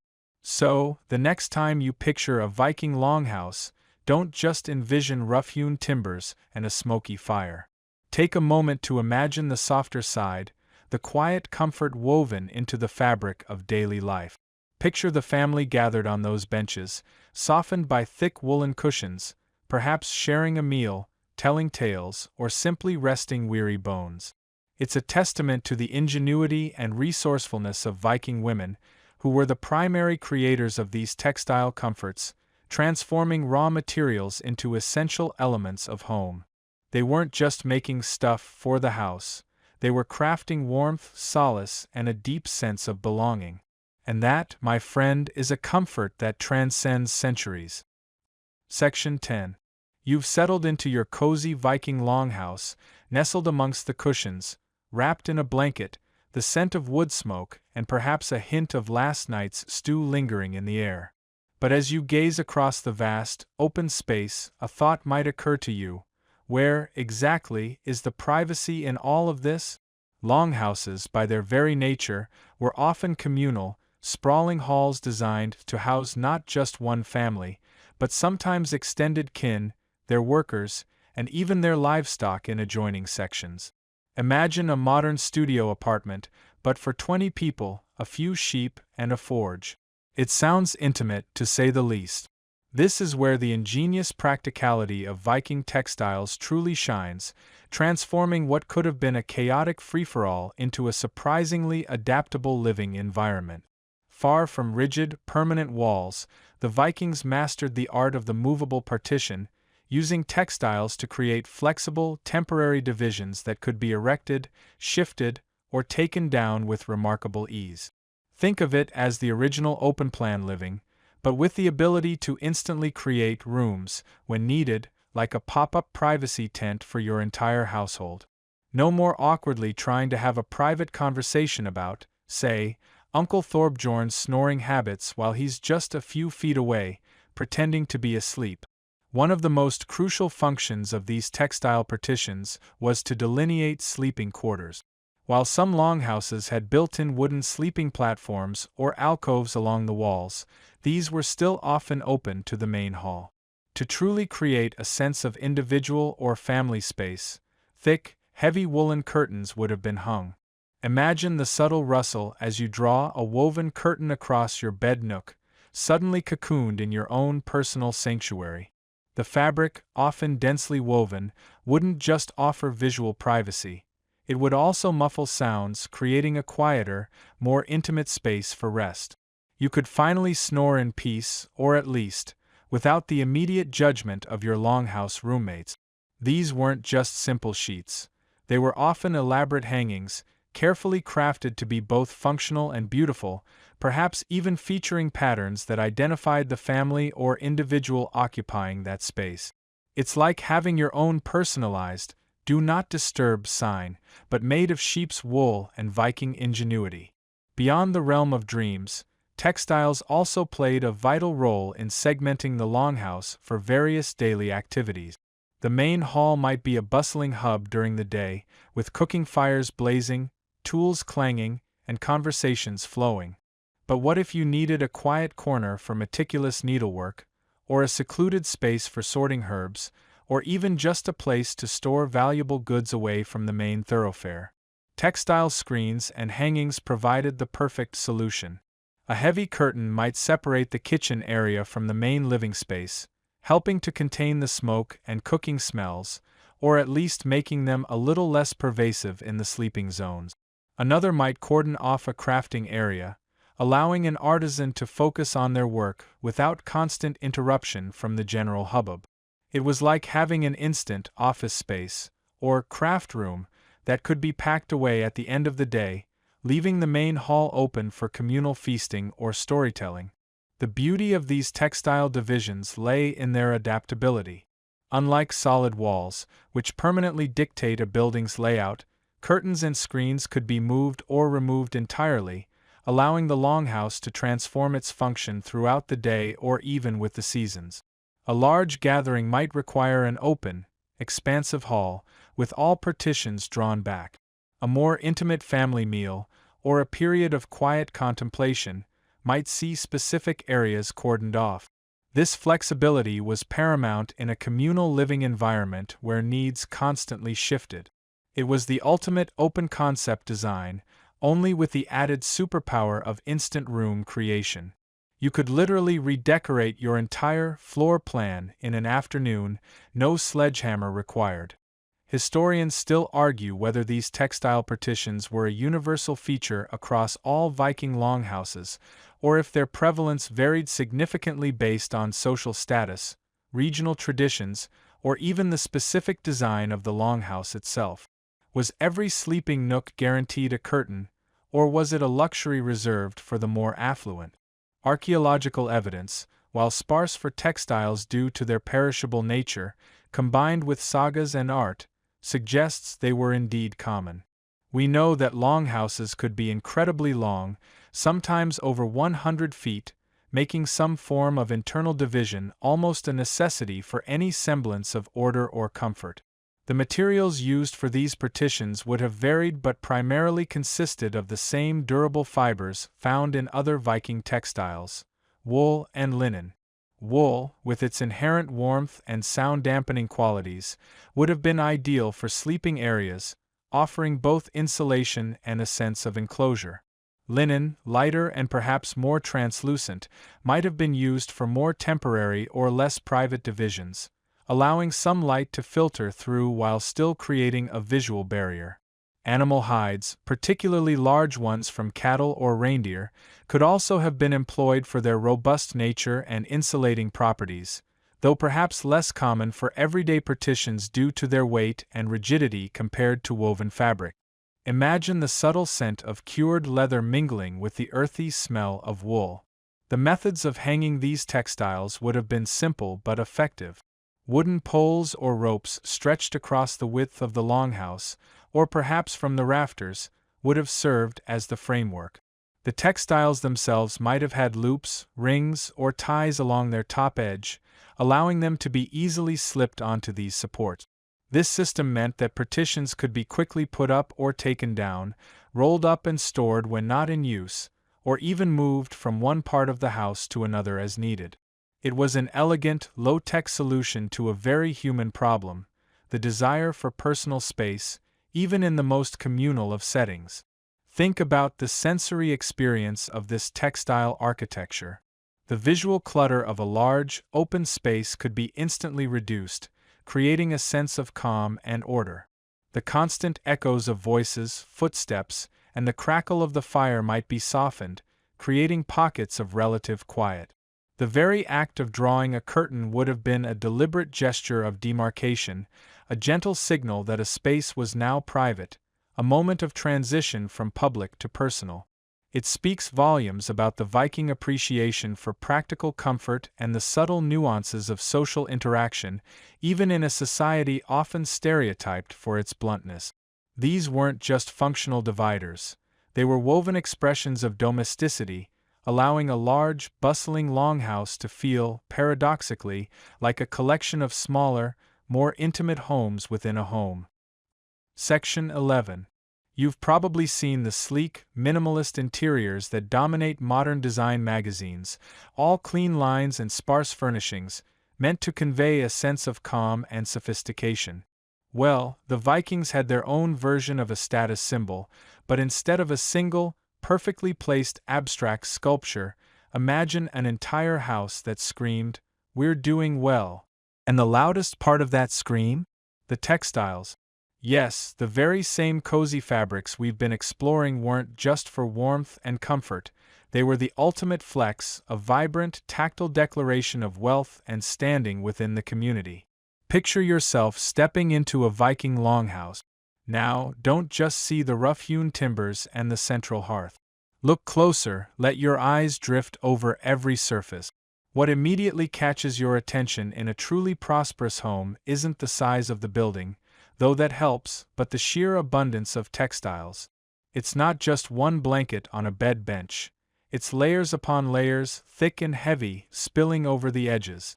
Wall hangings aren't just functional insulators. They are numerous, overlapping, creating a visual tapestry that swallows the rough timber walls beneath. Cushions aren't sparse. They are piled high, inviting you to sink into a nest of woven comfort. This wasn't merely practical. It was a deliberate, in-your-face display of resources. You know you've made it when your longhouse is basically a textile warehouse, and you don't even have an IKEA to help you organize it all. The quantity of textiles alone was a huge indicator. Think about it. Every single thread had to be spun, every inch woven. This wasn't a quick trip to the fabric store. To have an excess of blankets, to have multiple sets of bedding, to drape your walls in tapestries, meant you had a massive surplus of wool or flax, and, more importantly, a significant labor force, likely the women of the household, or perhaps even hired hands dedicated solely to textile production. It spoke volumes about your access to raw materials and the number of skilled hands working tirelessly under your roof. It was like having multiple luxury cars parked in your driveway, but for Vikings, it was woven art that kept you warm. But quantity was only part of the story. The quality of these textiles was perhaps even more telling. You might not have had a thread count number stitched onto the corner of your Viking blanket, but trust me, discerning eyes knew. A fine, tightly woven fabric, soft to the touch, with a consistent, even weave, spoke of superior wool, perhaps from specialized breeds of sheep, or carefully selected fleeces, and the incredible skill of the weaver. Imagine the difference between a rough, scratchy wool sack and a piece of fabric so finely spun it almost feels like cashmere. The latter was a testament to hours of meticulous work, a precision that could only come from years of practice and an artisan's dedication. These weren't mass-produced items. Each was a unique creation, carrying the invisible signature of its maker's expertise. And then there were the colors. Oh, the colors! In a world where natural dyes were the norm, vibrant, consistent hues were incredibly difficult and costly to achieve. While you might expect earthy browns and muted grays from natural wool, the truly wealthy homes would burst with rich reds from madder root, deep blues from woad, and possibly even brilliant yellows from various plants. Achieving these colors required not only the right plant materials, which might need to be traded for, but also a deep understanding of the dyeing process, often involving multiple mordants and repeated dip. It was an art and a science, and a deep, true red or a striking blue wasn't just pretty. It was a billboard declaring, "We can afford the good stuff, and we know how to use it." It's like comparing a crayon drawing to a masterpiece painted with rare pigments. Both are art, but one has a far more impressive material cost.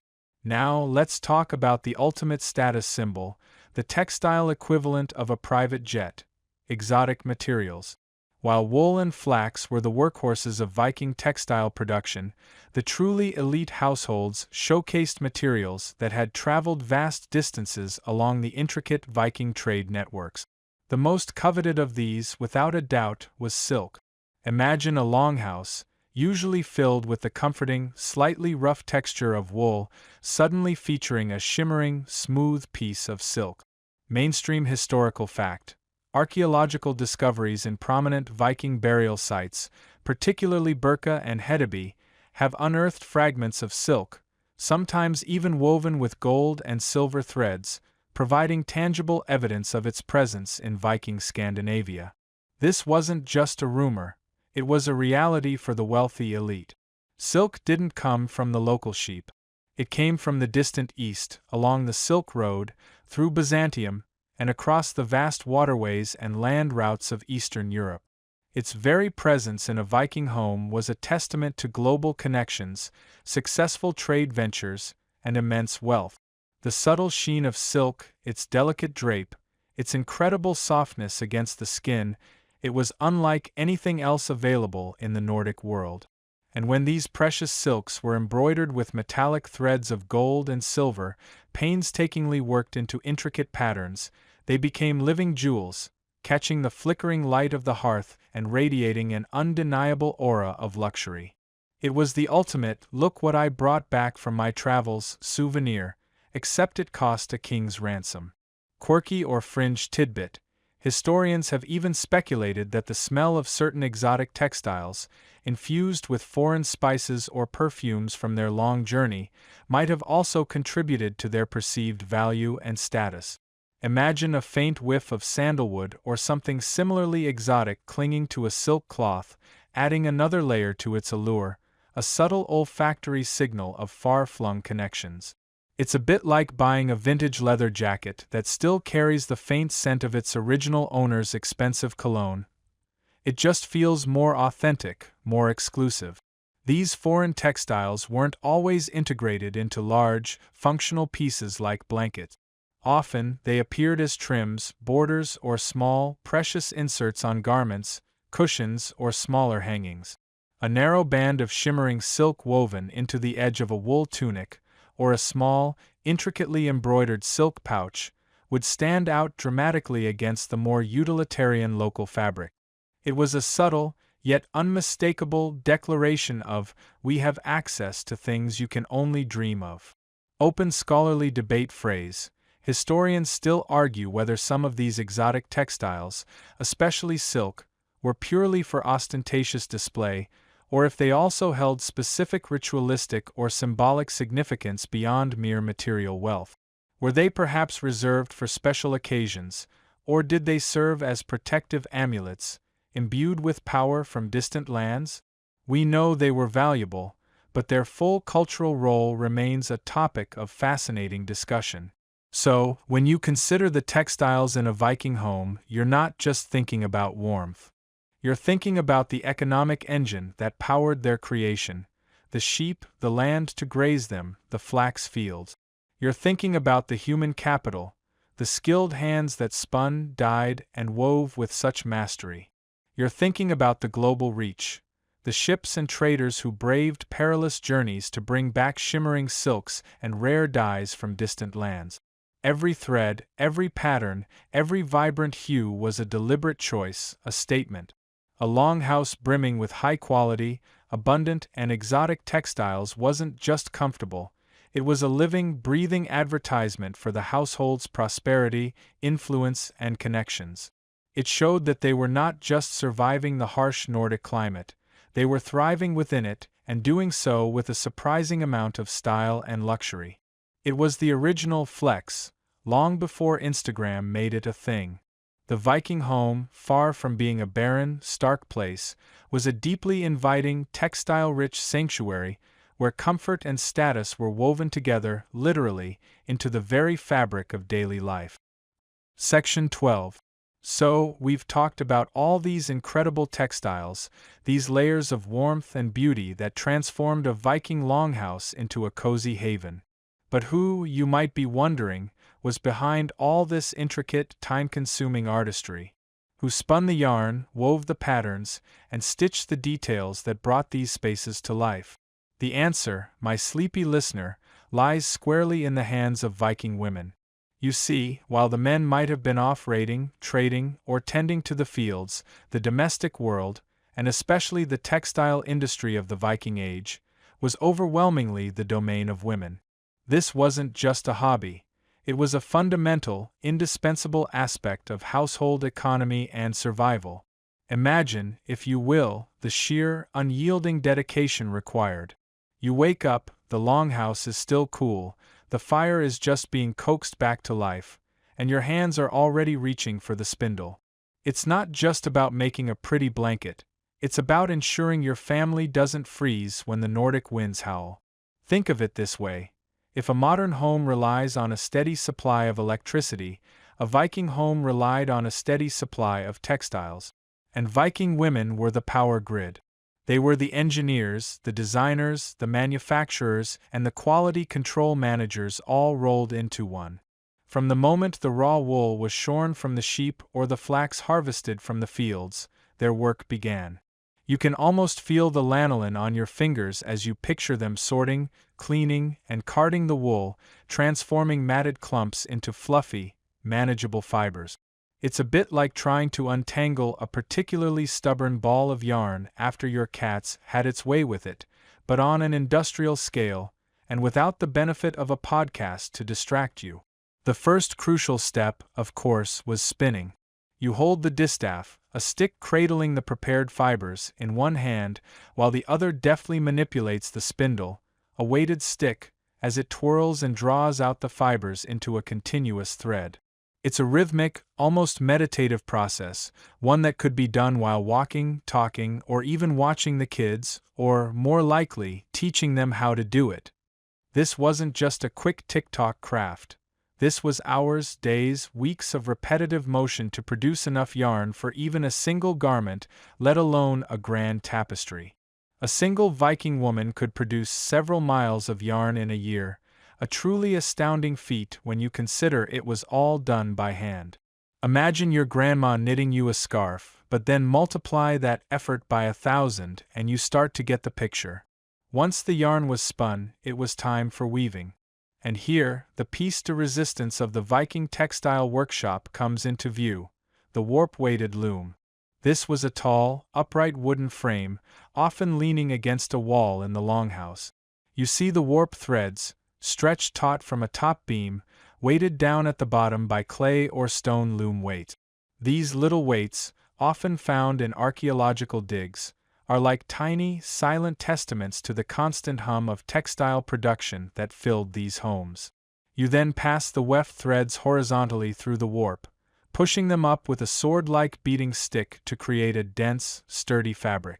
This was often a communal activity, with women working side by side, their hands moving in sync, perhaps sharing stories or passing on family lore as the fabric slowly grew. It wasn't exactly a Netflix and chill experience, but it was certainly a central social hub. The sheer volume of textiles needed meant that weaving was not just a skill, but a constant occupation. Every piece of clothing, every blanket, every wall hanging, every sail for a ship, yes, they wove those too, required immense amounts of yarn and labor. A single longhouse might have several looms operating simultaneously, transforming the space into a buzzing, clacking, creative hub. This wasn't just about utility, it was about art. The patterns, the colors, the textures, these were all carefully chosen and executed, reflecting both personal taste and cultural traditions. It's like their version of interior design magazines, only instead of flipping pages, they were creating the very fabric of their homes. And let's not forget the dyeing. Before weaving, or sometimes after, the yarn or fabric would be dyed using natural pigments extracted from plants, roots, insects, and minerals. Imagine the earthy smells of woad for blues, madder for reds, or weld for yellows permeating the air. This was a complex chemical process, requiring knowledge of specific plants, mordants, substances to fix the dye, and careful temperature control. It was less like a trip to the fabric store and more like a high-stakes, ancestral chemistry experiment, with the added bonus of potentially staining your hands purple for weeks. Historians still debate the precise economic autonomy that textile production afforded Viking women, and whether their crafting was solely domestic or often for wider trade.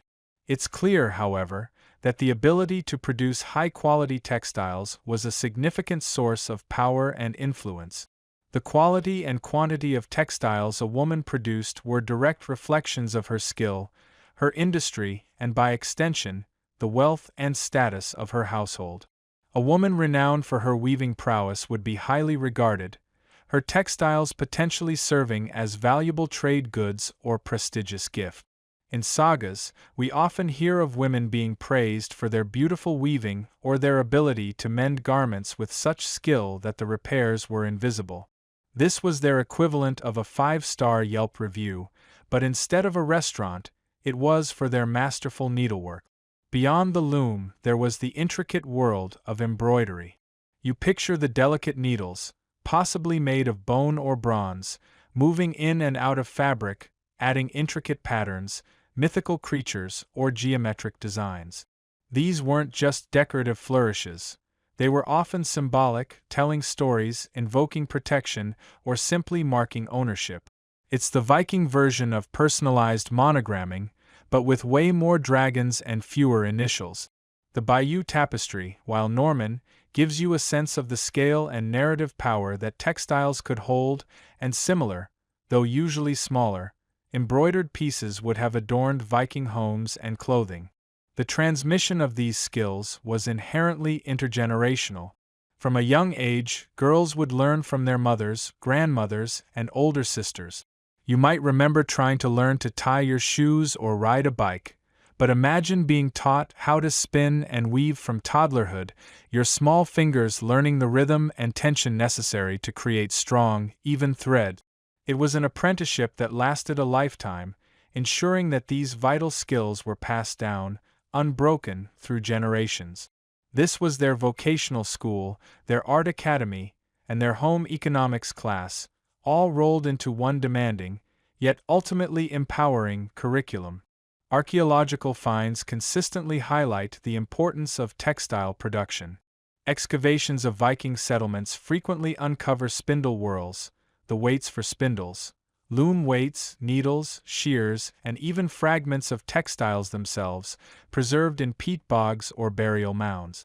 These small, often unassuming artifacts are powerful reminders of the constant, quiet industry that defined so much of Viking domestic life. One quirky tidbit.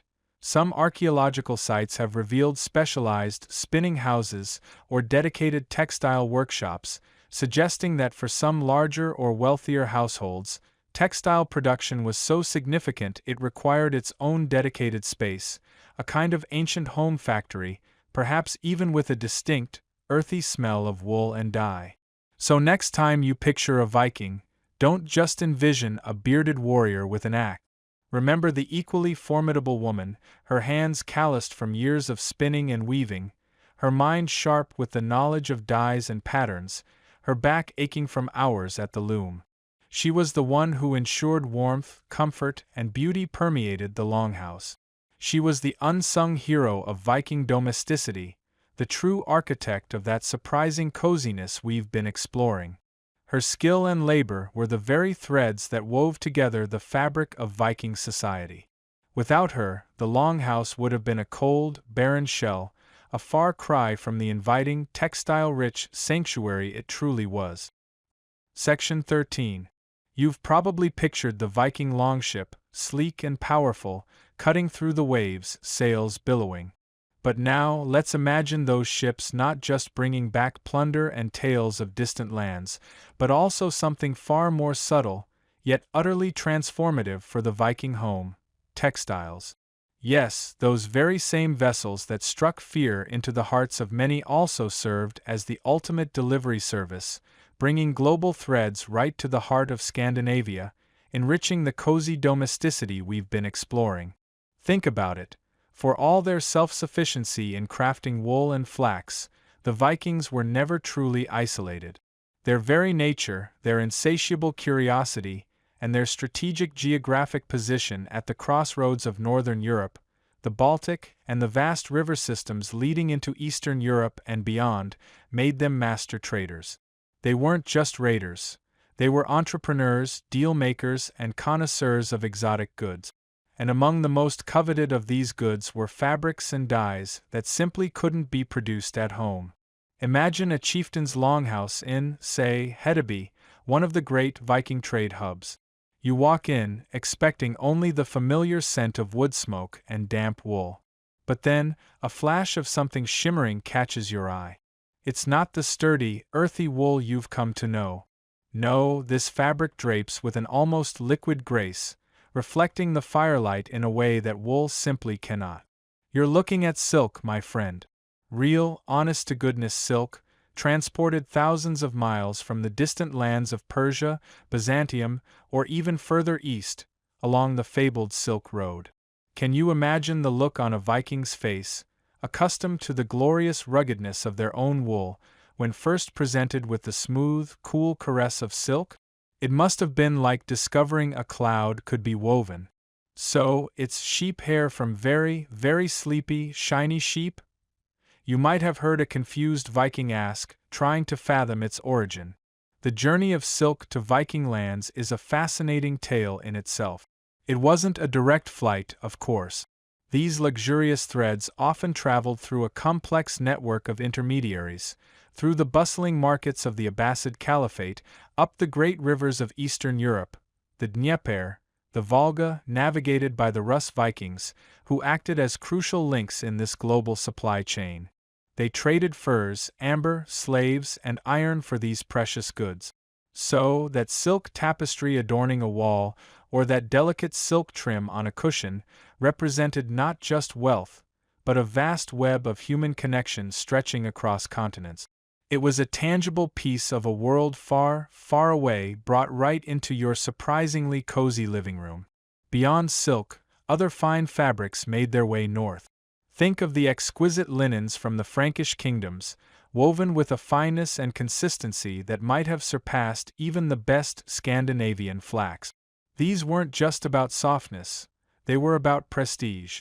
A bed draped in such fine linen, perhaps even embroidered with foreign patterns, would have spoken volumes about the owner's connections and prosperity. It's like today when you see a particularly rare, high thread count sheet set, you just know someone's doing well. For the Vikings, these imported fabrics were the ultimate status symbol, a soft, luxurious fleck. And then there were the dyes. Oh, the dyes! While Viking women were adept at extracting colors from local plants and minerals, the ochres, the woads, the madder, the trade routes opened up a whole new spectrum of vibrant, stable hues. Imagine deep, rich indigo from India or Persia, producing blues far more intense than anything local woad could achieve. Or perhaps brilliant reds derived from imported madder root, or even the incredibly rare and expensive kermes from insects, though that was more common in later periods. These vibrant pigments transformed textiles from merely functional to truly spectacular. A wall hanging dyed with imported materials would have glowed in the dim longhouse light, turning the practical act of insulation into an artistic statement. It's like going from a limited edition crayon box to the full 120 color set. Suddenly, your domestic canvas became infinitely more exciting. These new materials didn't just add color and texture, they also subtly introduced new technique. While the core of Viking weaving remained robust and traditional, exposure to foreign textiles could inspire new patterns, new ways of manipulating threads, or even new finishing processes. Perhaps a chieftain's wife, admiring a Byzantine brocade, might have instructed her weavers to try replicating a similar intricate pattern, adapting it to their own looms and materials. The cross-cultural exchange wasn't just about acquiring finished goods, it was about learning and innovation.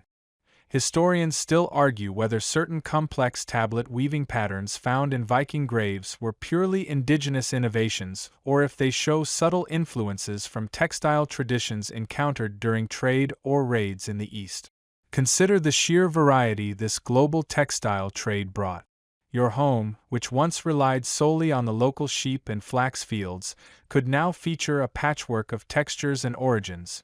The rough, familiar comfort of local wool blankets, juxtaposed with the smooth, cool elegance of Frankish linen sheets, and the shimmering, exotic beauty of a silk wall hanging, perhaps even a cushion upholstered with a rich, patterned brocade from Byzantium. Each piece told a story, not just of its maker, but of its journey across seas and lands. It transformed the longhouse from a simple dwelling into a veritable museum of global craftsmanship, a testament to the Viking spirit of exploration and connection. These imported textiles were, of course, primarily for the wealthy elite. The sheer cost and rarity meant that only chieftains, powerful landowners, and successful merchants could afford to adorn their homes with such luxuries. A glimpse of silk or a brightly dyed tapestry in a longhouse would immediately signal the owner's elevated status, their access to distant networks, and their considerable wealth. It was a visible manifestation of power, far more impressive than a pile of silver coins hidden away. You could literally feel their influence in the softness of their cushions. Even something as seemingly simple as a new type of thread could spark innovation. Imagine a Viking artisan, accustomed to working with wool, experimenting with a finer, stronger linen thread brought from afar. This might lead to new embroidery techniques, allowing for more delicate and intricate designs than previously possible. Or perhaps the introduction of new types of needles or tools, inspired by foreign craftsmanship, could make textile work more efficient or allow for more complex stitches. The ripple effect of trade extended far beyond just the finished product. The impact of this global exchange on Viking domesticity is truly profound. It moves our perception of their homes even further away from the stark, utilitarian stereotype. It adds layers of sophistication, luxury, and artistic diversity that are often overlooked. The longhouse, far from being a mere shelter, becomes a vibrant, dynamic space, constantly evolving with the influx of new materials and ideas from across the known world. It was a place where local ingenuity met global inspiration, creating a unique blend of comfort and cosmopolitan flair. You can almost hear a Viking merchant, returning from a long voyage, proudly declaring, "Honey, I'm home." and I brought you the softest, shiniest curtain material you've ever seen. Now, if you could just figure out how to weave it, asterisk. So, the next time you envision a Viking longhouse, don't just see the sturdy timbers and the central hearth. Look closer. Imagine the flashes of vibrant color from imported dyes, the shimmer of foreign silk, the intricate patterns inspired by distant lands. These weren't just practical items. They were symbols of connection, markers of status, and above all, contributors to a surprising level of comfort and beauty within the Viking home. They are a testament to how deeply intertwined the world was, even 1,000 years ago, and how even the most seemingly brutal cultures sought out and cherished the soft, beautiful things in life. Section 14. You've seen how Vikings wove their world, literally, from the ground up, turning raw fibers into the very fabric of their lives. But imagine, for a moment, the quiet hum of a longhouse as the daylight begins to fade, and a woman, perhaps by the flickering glow of a fire, pulls out a piece of fabric. This isn't just any fabric. This is where the magic truly happens, where the functional becomes art, where the personal touch elevates the ordinary into something truly extraordinary. We're talking about embroidery, the dazzling, delicate, utterly captivating finishing touches that transformed a practical textile into a statement, a story, a whisper of individuality in a communal world. Think about it. After all the back-breaking work of preparing fibers, spinning yarn, and weaving cloth, you might think they'd be done. Just a simple blanket, a plain tunic, and call it a day, right? Oh, but no. That's like baking a delicious cake and then just serving it plain. No frosting, no sprinkles, no little decorative berries. Unthinkable. For the Vikings, embroidery was that frosting, that sprinkle, that perfectly placed berry. It was the art of adding intricate beauty and deeply personal flair, transforming a mere textile into a canvas for expression. You can almost feel the fine, smooth threads slipping through your fingers. While much of their everyday textiles were sturdy wool or linen, when it came to embroidery, Vikings weren't afraid to get fancy. They used finer wools, of course, spun to an almost silken thinness, but they also coveted and acquired silk. Yes, silk. Imagine the shimmer, the way it catches the light, brought all the way from distant lands along those very trade routes we discussed earlier. Sometimes, they even incorporated precious metal threads, glinting gold and silver, painstakingly wrapped around a core of linen or animal hair. It's like adding glitter to your art project, but instead of plastic, it's actual gold. Talk about an upgrade. The techniques they employed were surprisingly sophisticated. While we might not have a Viking embroidery instruction manual, wouldn't that be a fascinating find for a quiet afternoon? Archaeological discoveries have revealed a range of stitches that would be familiar to any modern embroiderer. You'd see variations of stem stitch, outlining designs with elegant precision, chain stitch creating a raised, ropey texture, and even couching where a thicker thread is laid on the surface and then stitched down with smaller, finer threads, perfect for those gleaming metallic accents. It's truly impressive to consider the dexterity and patience required, often working under less than ideal lighting conditions. No Netflix binges to pass the time while their fingers flew, just the quiet focus, perhaps the murmur of conversation, or the crackle of the fire. And what did they embroider? Practically anything that stood still long enough. Tunics and cloaks, especially around the necklines, cuffs, and hemlines, would burst with color and pattern. Imagine a chieftain's cloak, not just warm and practical, but edged with a border of intricate knotwork in shimmering silk, or a warrior's tunic with a stylized beast motif crawling up the sleeve. It wasn't just clothing, though. Wall hangings, those insulating storytellers we talked about, often featured embroidered details, making figures and symbols pop with vibrant life. Cushions and pillows, which already added a layer of comfort, were further elevated with decorative stitching, making even a simple seat feel like a throne. Even small pouches, belts, or the intricate borders of banners might have carried these detailed embellishments. The motifs themselves are a journey into the Viking mind. you'd encounter the famous gripping beasts, their serpentine bodies intertwined in dynamic, energetic patterns, claws and jaws locked in an eternal struggle. These aren't just pretty pictures. They're powerful symbols, perhaps representing strength, protection, or the chaotic beauty of the natural world. Then there's the elegant knotwork, an endless loop that seems to defy beginning or end, often interpreted as a symbol of eternity or interconnectedness. Geometric patterns, spirals, and even stylized human figures also appear, each telling a silent story. And sometimes you might even spot runic inscriptions woven into the design, perhaps a name, a blessing, or a short, enigmatic message. It's like a secret tattoo, but for your textiles.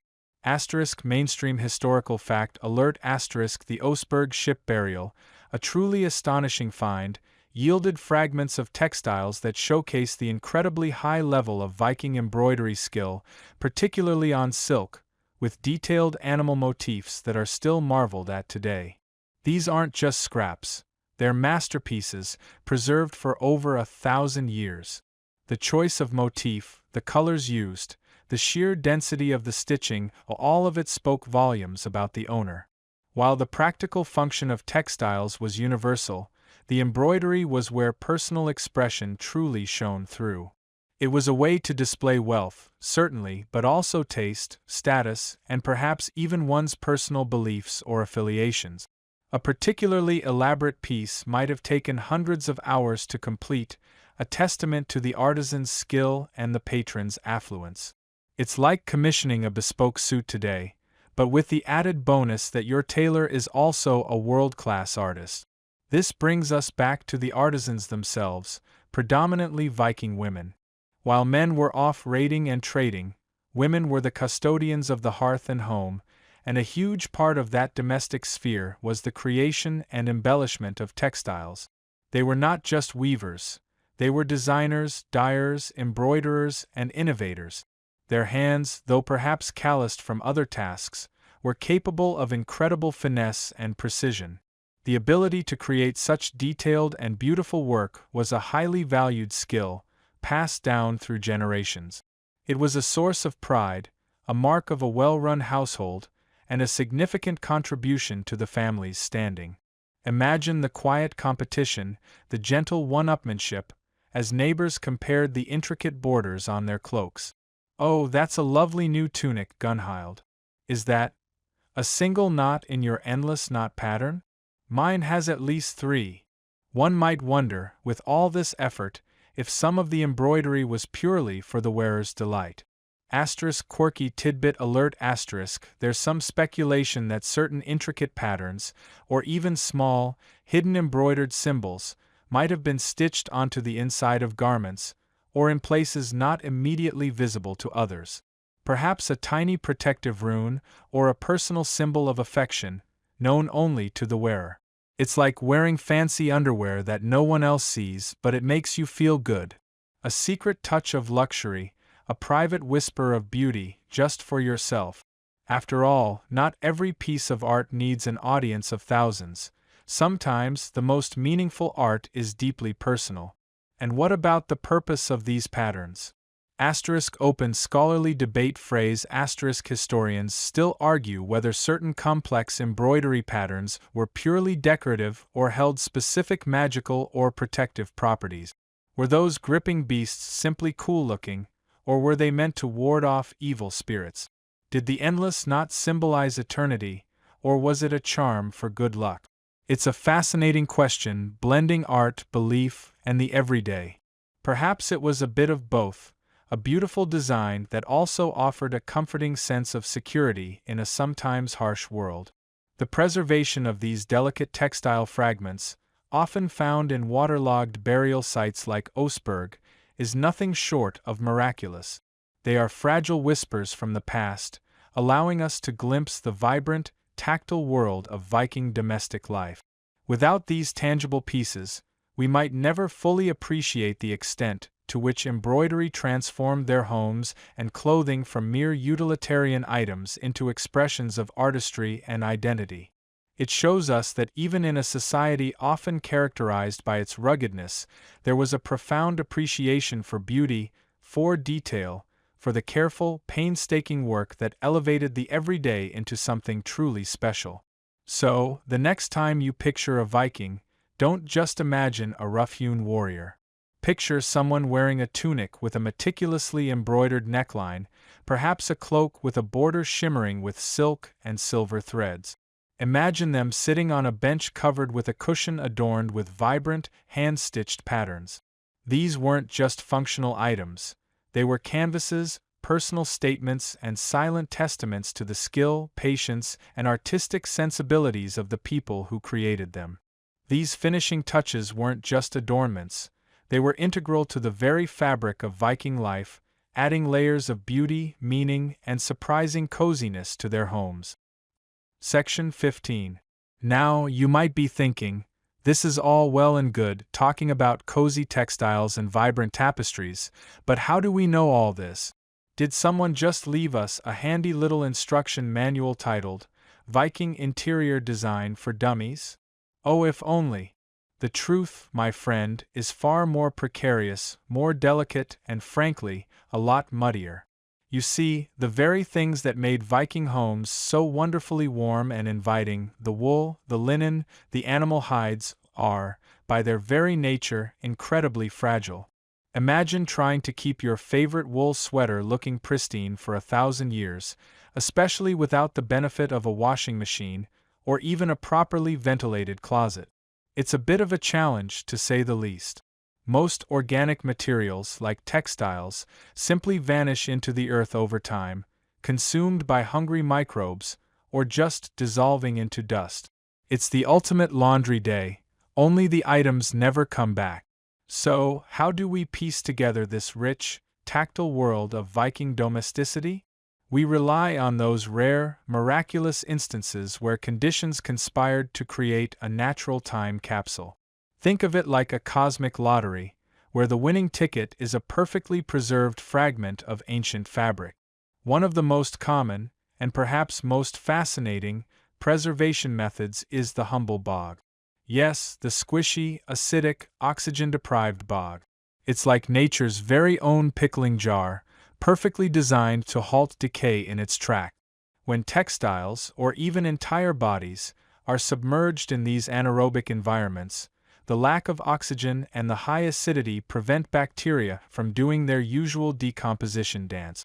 It's not exactly a pleasant thought, perhaps, but for archaeologists, a bog find is like striking gold, or rather, striking remarkably well-preserved wool.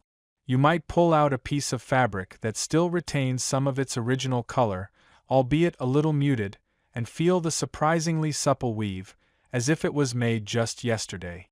It's a bit like finding a perfectly preserved snack from 1,000 years ago, only you probably shouldn't try to eat it. But bogs aren't the only heroes of textile preservation. Far from it.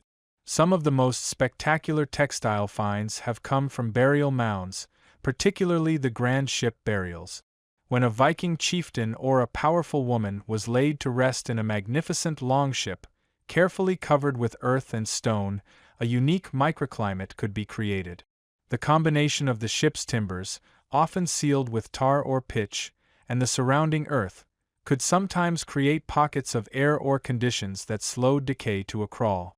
The mainstream historical fact here is that the Oseberg ship burial, discovered in Norway in 1904, contained an astonishing array of textiles, providing an unprecedented glimpse into the Viking textile world. This wasn't just a few scraps. We're talking about fragments of elaborate tapestries, remnants of bedding, clothing, cushions, and even small bags and pouches. It was like walking into a Viking department store, albeit one that had been very, very thoroughly burgled by time. Imagine the thrill of those archaeologists, carefully sifting through the earth, not just for gold or weapons, but for the faint imprints of fabric, or the whisper-thin threads of a 1,000-year-old blanket.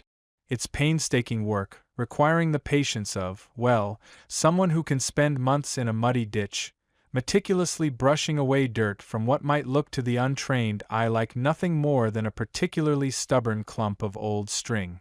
And yet, from these humble origins, entire worlds are reconstructed. The Oseberg textiles, for instance, were a revelation. They showed us not only the types of materials used, primarily wool, but also linen and even some imported silk, but also the incredible sophistication of Viking weaving technique. We see fragments of fine twill weaves, sturdy tabby weaves, and even evidence of tablet weaving, which creates those beautiful, patterned bands often used for trim or belt. Beyond the grand burials, smaller fragments of textiles turn up in various archaeological contexts, especially in urban settlements and trading centers. Sites like Birka in Sweden, Hedeby in Denmark, now Germany, and Jorvik, modern-day York, in England, have yielded thousands of tiny textile fragments. These aren't usually spectacular whole pieces, but rather the detritus of daily life, worn-out clothing, discarded scraps from workshops, or even bits of fabric used to wrap other items. Think of it like finding a single sequin from a disco ball that exploded 1,000 years ago. It's small, but it tells you a lot about the party. These smaller finds are often preserved in damp, anaerobic layers, like ancient cesspits or waterlogged rubbish dump. While not as glamorous as a ship burial, they provide a crucial understanding of everyday textiles, the ones that were used, mended, worn out, and eventually discarded. They tell us about the common weaves, the typical dyes, and the sheer volume of fabric that must have been in circulation. One quirky or fringe tidbit is that some of the textile fragments found in archaeological digs are so small, you might literally mistake them for particularly fluffy dust bunnies. And yet, with the help of powerful microscopes and expert textile analysis, these tiny specks can reveal an astonishing amount of information: the type of fiber, the direction of the spin, the weave structure, even hints of the dyes used. It's like forensic science for fabric, where a single thread can tell a story of sheep, spinners, weavers, and the person who wore or used it. Sometimes, the only thing left of a once vibrant garment is the impression it left in a corroded metal brooch, the metal ions acting as a kind of ancient photographic fixer, preserving the ghost of the fabric. It's a testament to the meticulous work of archaeologists and textile conservators that they can coax such rich narratives from such seemingly insignificant remains. These preserved textiles, whether grand tapestries or humble scraps, allow us to confirm and expand upon our understanding of Viking textile production. We learn about the types of sheep breeds that produce the wool, the plants used for dyeing, madder for red, woad for blue, weld for yellow, and the complex patterns that were woven or embroidered. They show us that the Vikings were not just skilled warriors and navigators, but also master artisans, capable of producing textiles of remarkable beauty and durability. We see evidence of a vibrant palette, challenging the popular misconception of a drab, gray Viking world. Imagine pulling out a fragment of a blanket, still showing hints of a rich blue or a warm red, and suddenly, the longhouse in your mind's eye is no longer a dark, desolate place, but a space filled with color and life. Of course, interpreting these discoveries is not without its challenges. We rarely find a complete item, as mentioned. It's more like finding random pieces of a 1,000-piece jigsaw puzzle, with no picture on the box and most of the pieces missing. Historians still debate the precise function and original appearance of many of the fragmented Oseberg tapestries. For instance, were they narrative scenes, mythological depictions, or perhaps simply decorative motifs? The lack of complete context often leaves room for scholarly discussion and, frankly, a lot of educated guesswork. Reconstructing a full garment or a large wall hanging from a handful of small, disconnected pieces requires immense skill, knowledge of historical textile techniques, and a healthy dose of creative imagination, all grounded in scientific analysis. It's a bit like trying to figure out what a full orchestra sounds like from a single, faint note played on a very old, slightly damp flute. Despite these challenges, the echoes from the earth speak volumes. These preserved textiles are tangible links to the past, allowing us to literally touch the world of the Vikings. They provide concrete evidence for the comfort, artistry, and domestic sophistication that we've been exploring. They show us the quality of the wool, the tightness of the weave, the intricacy of the embroidery, and the bold choices of color. They confirm that textiles were not merely functional items for warmth, but also powerful expressions of status, artistry, and cultural identity. From the humble wool thread to the grandest tapestry, each surviving fragment is a silent testament to the skill of Viking women, the wealth of their households, and the surprising coziness that defined their homes.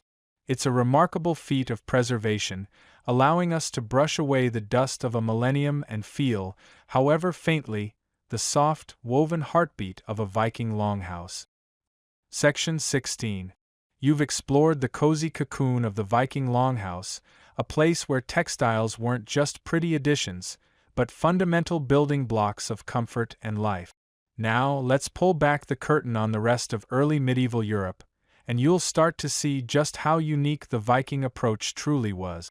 Imagine, for a moment, you're not sailing the chilly North Sea, but trudging through the muddy lanes of, say, Anglo-Saxon England, or perhaps the early Carolingian Empire.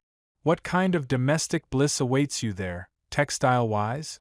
Well, for the vast majority of people, the common folk, the peasants, the villagers, the answer is not much. You step inside a typical European dwelling of the era, and the first thing you notice is often its stark simplicity. These homes, perhaps timber-framed with wattle and daub walls, or even simple stone and thatch structures, were built for function and survival, not necessarily for plush lounging. The floors? Often packed earth, just like in a longhouse, but without the benefit of those thick, insulating woven mats or luxurious animal hides we just discussed. You might find a few scattered rushes, perhaps offering a whisper of softness, but certainly not the deep, comforting pile of a well-trodden Viking floor. It's less hygge and more cold feet. Heating, too, presented a different challenge. While the Viking longhouse embraced its central hearth, allowing smoke to billow out through a roof vent or simply fill the upper reaches before dissipating, many European homes, particularly those of the more affluent, were starting to incorporate fireplaces. Now, a fireplace sounds lovely, doesn't it? A contained fire, a chimney drawing off the smoke, very civilized. But fireplaces, while effective at localized heating, often left the rest of the room feeling rather chilly. You'd gather around the hearth, perhaps, but venture too far into the corners and you'd find yourself shivering, a stark contrast to the more pervasive, if smoky, warmth radiating from a longhouse's central fire. It's the difference between a directed heat lamp and a giant, slightly inefficient space heater. And what about the walls? In many European homes, especially those of the less well-to-do, the walls were simply the structural material, exposed timber, rough plaster, or bare stone.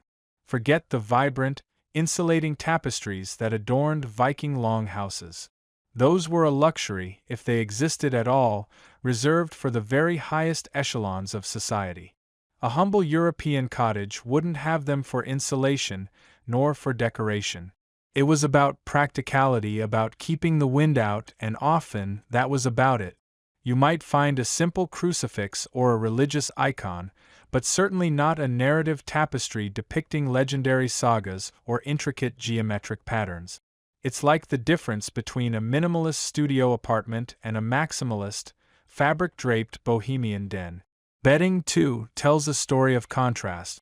While Vikings piled on layers of wool, animal furs, and even feathers for their communal sleeping platforms, a European peasant might sleep on a straw mattress, perhaps with a single rough woolen blanket, if they were lucky. The idea of a separate, private bedchamber, replete with fine linens and embroidered covers, was largely the domain of the nobility and the burgeoning merchant class. For the common person, warmth was achieved through huddling together, and comfort was a bonus, not a given. You wouldn't find yourself sinking into a cloud of Viking-esque coziness. Instead, you'd probably just be grateful not to freeze your toes off. It makes you wonder if, counting sheep, for them was less a lullaby and more a literal inventory of their only source of warmth. Now, let's be fair. The European elite, the kings, queens, dukes, and bishops, they certainly had their textiles. Oh, they had them in spades. Think of the famous Bayeux tapestry, for instance, a monumental embroidered cloth depicting the Norman conquest. This is a mainstream historical fact that highlights the incredible skill and artistic prowess in textiles during this era. But notice its function. It's a grand historical record, a display of power, hung in a cathedral or a great hall. It's not typically found insulating the sleeping quarters of the average lord, let alone the common folk. While beautiful, these grand European textiles were often more about public display and religious reverence than daily domestic comfort for the masses. They were statement pieces, not insulation. The very concept of home comfort was approached differently. For the Vikings, the longhouse was a multifunctional space, constantly adapting. Textiles allowed for this fluidity. They could be hung to create temporary partitions for privacy. Remember those ingenious textile dividers? Rolled up for communal feasts or layered for extra warmth. This adaptability was deeply ingrained in the Viking lifestyle, which often involved travel, trade, and even raiding. Their textiles were robust, portable, and served multiple purposes. They weren't just decorative, they were essential. In much of Europe, particularly as societies became more settled and hierarchical, the distinction between public and private spaces became more rigid. Castles had great halls for feasting and receiving guests, and separate, often sparsely furnished, private chambers. While these chambers might have had some textiles, like bed hangings or a simple rug, they rarely approached the comprehensive, all-encompassing textile coverage found in a longhouse. The very structure of the building often dictated the comfort, rather than relying on internal textile layering. One quirky or fringe tidbit: while Viking homes often featured animal hides from local fauna like bears, wolves, or reindeer for warmth and floor coverings, some European nobility, particularly those with connections to trade routes, might have imported exotic furs from far-off lands, like sable or ermine, for their cloaks and occasional furnishings. However, these were status symbols, worn rather than used to blanket their homes from floor to ceiling. It's like the difference between a practical, locally sourced sheepskin rug and a ridiculously expensive, purely ornamental leopard print throw you're afraid to even touch. Furthermore, the role of women in textile production differed subtly.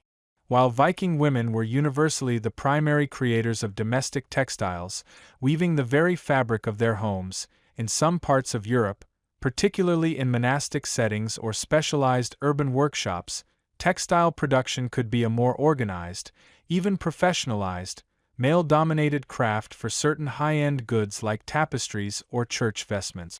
This isn't to say European women didn't spin and weave for their families. They absolutely did, but the sheer scale and necessity of domestic textile production in the Viking world, making up for structural shortcomings of the longhouse, gave Viking women an unparalleled practical and economic power within their households. Historians still argue whether the widespread reliance on domestic textile production in Viking society granted women a higher social standing or autonomy compared to their counterparts in more feudal European societies. It's a fascinating chicken and egg question. Did the need for textiles elevate women, or did women's traditional role in textile production make them indispensable? The availability of materials also played a part. While wool was king across much of northern Europe, the Vikings' extensive trade networks, which we touched upon earlier, allowed them to access some surprising materials. Imagine silks from Byzantium or the Islamic world, not just for clothing but perhaps even for decorative elements within the home, adding a touch of exotic luxury to their otherwise hardy domestic textiles. While European elites also coveted and acquired these luxury goods, they were often displayed as personal garments or specific, highly prized items, rather than being integrated into the overall textile scheme of the home with the same ubiquity as wool. It's like the difference between buying a fancy new gadget to show off versus truly integrating smart home tech into every corner of your daily life. So, when you compare the two, you see a fundamental difference in philosophy. In much of early medieval Europe, especially for the common person, home comfort was a luxury, a bonus often achieved through sheer proximity to a fire or by huddling with family. Textiles were practical necessities: clothing, a basic blanket, or, for the rich, grand statements of power and piety. The home itself was often structurally cold and utilitarian. The Viking longhouse, by contrast, embraced its raw, elemental nature and then overlaid it with a rich, multi-layered textile skin. It was a conscious, deliberate choice to transform a structurally simple dwelling into a haven of warmth, privacy, and beauty through the ingenious use of fabric. The textiles weren't just afterthoughts, they were integral to the very design of the living space. They were the insulation, the room dividers, the art gallery, the bedding, and the floor coverings, all rolled into one cozy, woven package. They truly understood that sometimes the best way to fight the chill isn't with more stone, but with more wool. And perhaps a well-placed, slightly sarcastic joke about the draft. Section 17. You know, it's funny how our imaginations often paint a picture so different from reality, isn't it? For so long, when you pictured a Viking longhouse, your mind likely conjured up images of a dark, smoky, somewhat barren space, probably smelling faintly of wet dog and despair. A place designed purely for survival, where function aggressively elbowed out any notion of comfort or beauty. You might have envisioned rough-hewn timbers, a dirt floor, and the bare minimum needed to keep the elements at bay. Perhaps you even pictured a few hardy souls huddled around a central fire, shivering slightly despite the flames, dreaming of a future with double-pane windows and central heating.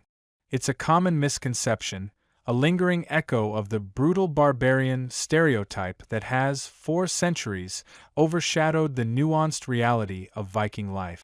But now, after journeying through the surprising world of their domestic textiles, it's time to truly, thoroughly, and deliciously reconsider that perception. Let's peel back the layers of that old, dusty mental image, like you're unwrapping a particularly soft, ancient blanket, and replace it with something far more inviting. Imagine, for a moment, stepping across the threshold of a Viking longhouse, not as a grim, windswept warrior, but as a guest invited to settle in for the evening. The first thing that strikes you, perhaps, isn't the chill, but the unexpected softness underfoot. Gone is the image of a cold, unforgiving earthen floor. Instead, your feet sink slightly into layers of woven mats, perhaps made from rushes or straw, topped with the luxurious, shaggy warmth of animal hides, bear, wolf, or perhaps the thick, comforting fleece of a sheep. This isn't just about insulation, it's about creating an immediate sense of welcome, a tactile invitation to relax. It's the Viking equivalent of rolling out a plush, deep pile rug, only infinitely more authentic and, frankly, much more impressive given the lack of industrial looms. No flat-pack furniture here, my friend, but an abundance of flat-woven comfort. Then, your eyes adjust to the flickering light from the central hearth, and the true transformation begins to unfold. The walls, no longer appearing as bare, drafty wood, are draped. Not just here and there, but extensively, from floor to ceiling in many areas. These aren't just plain, utilitarian cloths. They are vibrant tapestries, rich with color, deep reds, earthy browns, forest greens, and blues derived from woad or other plant dyes. They are woven with intricate patterns, geometric shapes, stylized animals, perhaps even narrative scenes depicting sagas or myths. These aren't merely decorative, they serve a crucial, dual purpose. They trap warmth, insulating the interior from the biting Nordic winds, transforming the longhouse into a snug cocoon. But they also transform the space visually, turning the rough timber into a canvas of art, a continuous, unfolding story woven into the very fabric of daily life. It's like stepping into a living art gallery, where every wall whispers tales of courage, community, and ancient belief. You might find yourself wanting to trace the lines of a stylized dragon with your finger, or simply bask in the visual warmth they provide. As you move further into the space, you notice the seating. No more envisioning hard, unforgiving benches. Instead, you see benches softened with thick, padded cushions, often covered in durable wool or linen. These aren't just for comfort. They elevate the act of sitting, making it an experience of ease. And on the sleeping platforms, the layers of bedding are almost decadent. You envision not just a single blanket, but multiple layers of thick, hand-woven woolens, perhaps topped with furs, creating a deep, soft nest for sleep. The sheer volume of textiles suggests a level of comfort that might even rival some modern minimalist interiors, though admittedly, without the benefit of a thermostat. The well-appointed aspect of a Viking home truly shines through when you consider the sheer effort and skill required to produce these textiles. This wasn't a society where you popped down to the local department store for a new duvet cover. Every thread, every dye, every stitch represented hours, days, even weeks of dedicated labor. The presence of so many textiles, particularly those of high quality or featuring complex designs, wasn't just about comfort, it was a profound statement of wealth and status. Think of it. A family with numerous, richly decorated wall hangings, an abundance of soft bedding, and beautifully woven cushions wasn't just cozy, they were prosperous. They commanded the resources, the time, and the skilled labor to create such an environment. Historians still debate the exact prevalence of highly decorated textiles in average Viking homes versus those of the elite, but it's clear that even humbler dwellings would have prioritized textile comfort for warmth and basic well-being. And the artfully decorated part? It's not just about the large tapestries. Look closer. You might spot embroidery on clothing, on smaller cloths used for wrapping personal items, or even on the edges of bedding. These aren't just practical stitches. They are intricate, delicate designs that add a layer of personalized beauty to everyday objects. Imagine a simple wooden chest, transformed by a beautifully embroidered cloth draped over it, or a personal pouch adorned with a tiny, complex pattern. This attention to detail, this desire to imbue even the mundane with beauty, speaks volumes about a culture that valued craftsmanship and aesthetic expression. It's a subtle form of luxury, the kind that whispers rather than shouts. You won't find any mass-produced art prints here, but you'll find genuine, handcrafted artistry at every turn. So, when you close your eyes and imagine the Viking longhouse now, what do you see? Do you still see the stark, cold space? Or do you see a surprisingly warm, inviting sanctuary? A place where the scent of wood smoke mingles with the subtle, earthy aroma of lanolin from countless woolens, creating an olfactory signature of comfort. A place where the light, though dim, dances across richly textured surfaces, making the entire space feel alive and dynamic. This reimagining isn't just a flight of fancy, it's grounded in archaeological evidence. Mainstream historical fact alert * archaeological digs, particularly those in well-preserved sites like Oseberg in Norway, have unearthed fragments of textiles, weaving tools, and evidence of extensive textile production, confirming the widespread use of these materials in Viking homes. These discoveries have allowed us to piece together a much more tactile and visually rich understanding of their domestic environment. It's a bit like finding a single, perfectly preserved sock and realizing an entire wardrobe existed.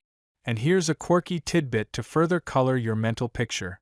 Beyond wool and linen, some Viking textiles found in archaeological contexts show evidence of being dyed with incredibly vibrant, sometimes quite rare, natural pigments. For example, the use of madder root for rich reds or woad for deep blues suggests an active pursuit of color and visual appeal, not just utilitarian drabness. Imagine the pride in a particularly bright, eye-catching tapestry, a true splash of color against the often dark interior. It truly was their version of bringing the outside in, but with more sheep and less botanical prints.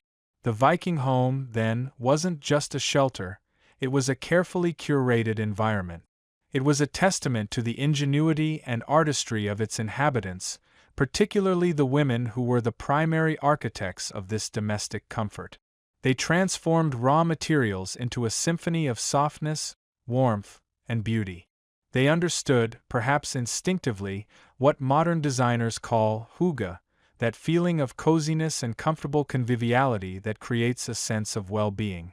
They achieved it not with sleek lines and minimalist aesthetics, but with layers upon layers of handcrafted textiles, turning a simple wooden structure into a truly welcoming haven. So, next time you think of a Viking, don't just picture the horned helmet, which, by the way, is another myth we can debunk another time. Picture the warmth, the color, the texture, and the surprising comfort of their homes. Picture a place where every thread tells a story, and every woven piece contributes to a surprisingly cozy, well-appointed, and artfully decorated living space. Word count, 1398. Awaiting continue. It's funny how our imaginations often paint a picture so different from reality, isn't it? For so long, when you pictured a Viking longhouse, your mind likely conjured up images of a dark, smoky, somewhat barren space, probably smelling faintly of wet dog and despair. A place designed purely for survival, where function aggressively elbowed out any notion of comfort or beauty. You might have envisioned rough-hewn timbers, a dirt floor, and the bare minimum needed to keep the elements at bay. Perhaps you even pictured a few hardy souls huddled around a central fire, shivering slightly despite the flames, dreaming of a future with double-pane windows and central heating. It's a common misconception, a lingering echo of the brutal barbarian stereotype that has, for centuries, overshadowed the nuanced reality of Viking life. But now, after journeying through the surprising world of their domestic textiles, it's time to truly, thoroughly, and deliciously reconsider that perception.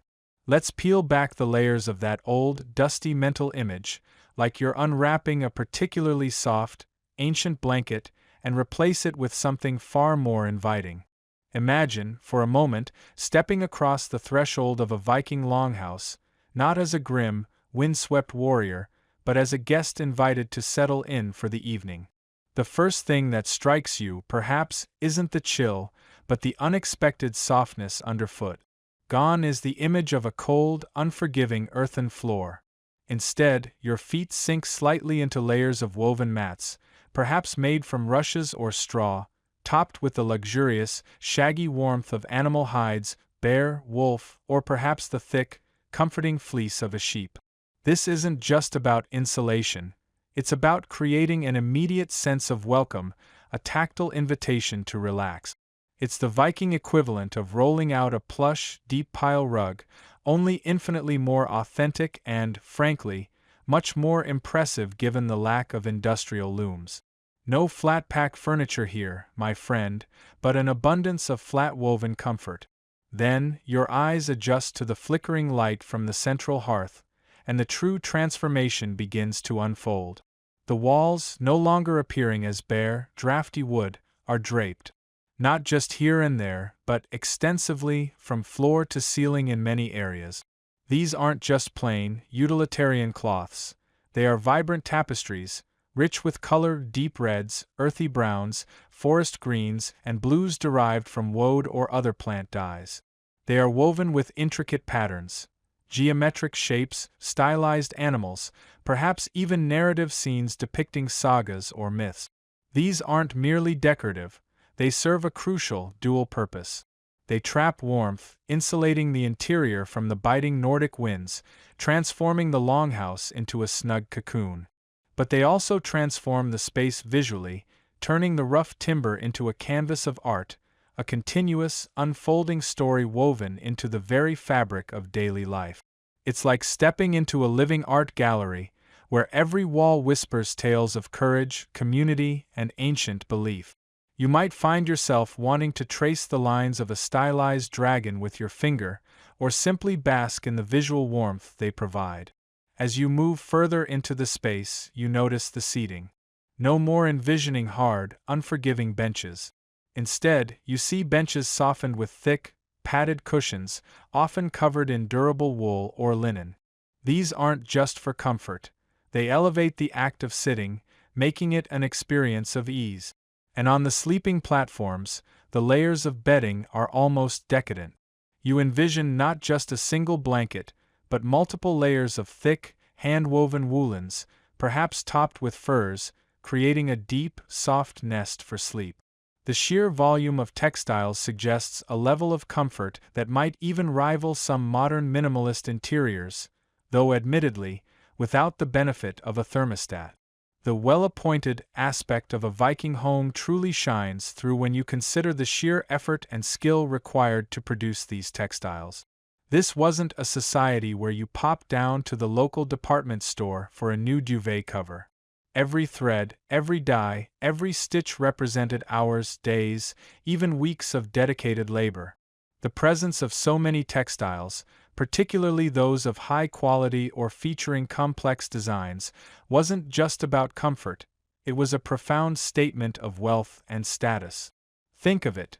A family with numerous, richly decorated wall hangings, an abundance of soft bedding, and beautifully woven cushions wasn't just cozy, they were prosperous. They commanded the resources, the time, and the skilled labor to create such an environment. Historians still debate the exact prevalence of highly decorated textiles in average Viking homes versus those of the elite, but it's clear that even humbler dwellings would have prioritized textile comfort for warmth and basic well-being. And the artfully decorated part? It's not just about the large tapestries. Look closer. You might spot embroidery on clothing, on smaller cloths used for wrapping personal items, or even on the edges of bedding. These aren't just practical stitches, they are intricate, delicate designs that add a layer of personalized beauty to everyday objects. Imagine a simple wooden chest, transformed by a beautifully embroidered cloth draped over it, or a personal pouch adorned with a tiny, complex pattern. This attention to detail, this desire to imbue even the mundane with beauty, speaks volumes about a culture that valued craftsmanship and aesthetic expression. It's a subtle form of luxury, the kind that whispers rather than shouts. You won't find any mass-produced art prints here, but you'll find genuine, handcrafted artistry at every turn. So, when you close your eyes and imagine the Viking longhouse now, what do you see? Do you still see the stark, cold space? Or do you see a surprisingly warm, inviting sanctuary? A place where the scent of wood smoke mingles with the subtle, earthy aroma of lanolin from countless woolens, creating an olfactory signature of comfort. A place where the light, though dim, dances across richly textured surfaces, making the entire space feel alive and dynamic. This reimagining isn't just a flight of fancy, it's grounded in archaeological evidence. Mainstream historical fact alert * archaeological digs, particularly those in well-preserved sites like Oseberg in Norway, have unearthed fragments of textiles, weaving tools, and evidence of extensive textile production, confirming the widespread use of these materials in Viking homes. These discoveries have allowed us to piece together a much more tactile and visually rich understanding of their domestic environment. It's a bit like finding a single, perfectly preserved sock and realizing an entire wardrobe existed. And here's a quirky tidbit to further color your mental picture. Beyond wool and linen, some Viking textiles found in archaeological contexts show evidence of being dyed with incredibly vibrant, sometimes quite rare, natural pigments. For example, the use of madder root for rich reds or woad for deep blues suggests an active pursuit of color and visual appeal, not just utilitarian drabness. Imagine the pride in a particularly bright, eye-catching tapestry, a true splash of color against the often dark interior. It truly was their version of bringing the outside in, but with more sheep and less botanical prints. The Viking home, then, wasn't just a shelter, it was a carefully curated environment. It was a testament to the ingenuity and artistry of its inhabitants, particularly the women who were the primary architects of this domestic comfort. They transformed raw materials into a symphony of softness, warmth, and beauty. They understood, perhaps instinctively, what modern designers call hygge, that feeling of coziness and comfortable conviviality that creates a sense of well-being. They achieved it not with sleek lines and minimalist aesthetics, but with layers upon layers of handcrafted textiles, turning a simple wooden structure into a truly welcoming haven. So, next time you think of a Viking, don't just picture the horned helmet, which, by the way, is another myth we can debunk another time. Picture the warmth, the color, the texture, and the surprising comfort of their homes. Picture a place where every thread tells a story, and every woven piece contributes to a surprisingly cozy, well-appointed, and artfully decorated living space. Section 18. Alright, my friend, take a deep, slow breath. Can you feel it? The lingering warmth from our journey? We've traveled through the rough seas and rugged lands of popular imagination, past the horned helmets and the clanging axes, and deep into the very heart of a Viking home.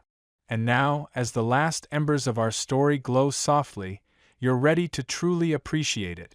You're ready to finally, completely understand that a Viking home, far from barren, was a deeply inviting, textile-rich sanctuary. Forget every stark, cold, drafty image you ever held. Let those bleak, minimalist notions of ancient living spaces drift away like smoke from a dying fire.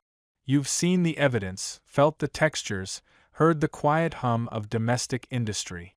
Now you stand at the threshold of a real Viking longhouse, not a historical reenactment, but a living, breathing, profoundly cozy space. Imagine stepping inside from the biting Nordic wind. The air, initially cool at the entrance, quickly envelopes you in a gentle warmth, thick with the scent of wood smoke, simmering stew, and the comforting, slightly lanolin-rich aroma of wool. Your eyes, accustomed to the dim light outside, adjust to the soft glow cast by the central hearth, dancing across a kaleidoscope of woven colors. This isn't just a shelter, it's a meticulously crafted environment designed for comfort, community, and survival in a harsh world. It's the original hygge, before it became a trendy Scandi chic hashtag that required you to buy a specific type of candle.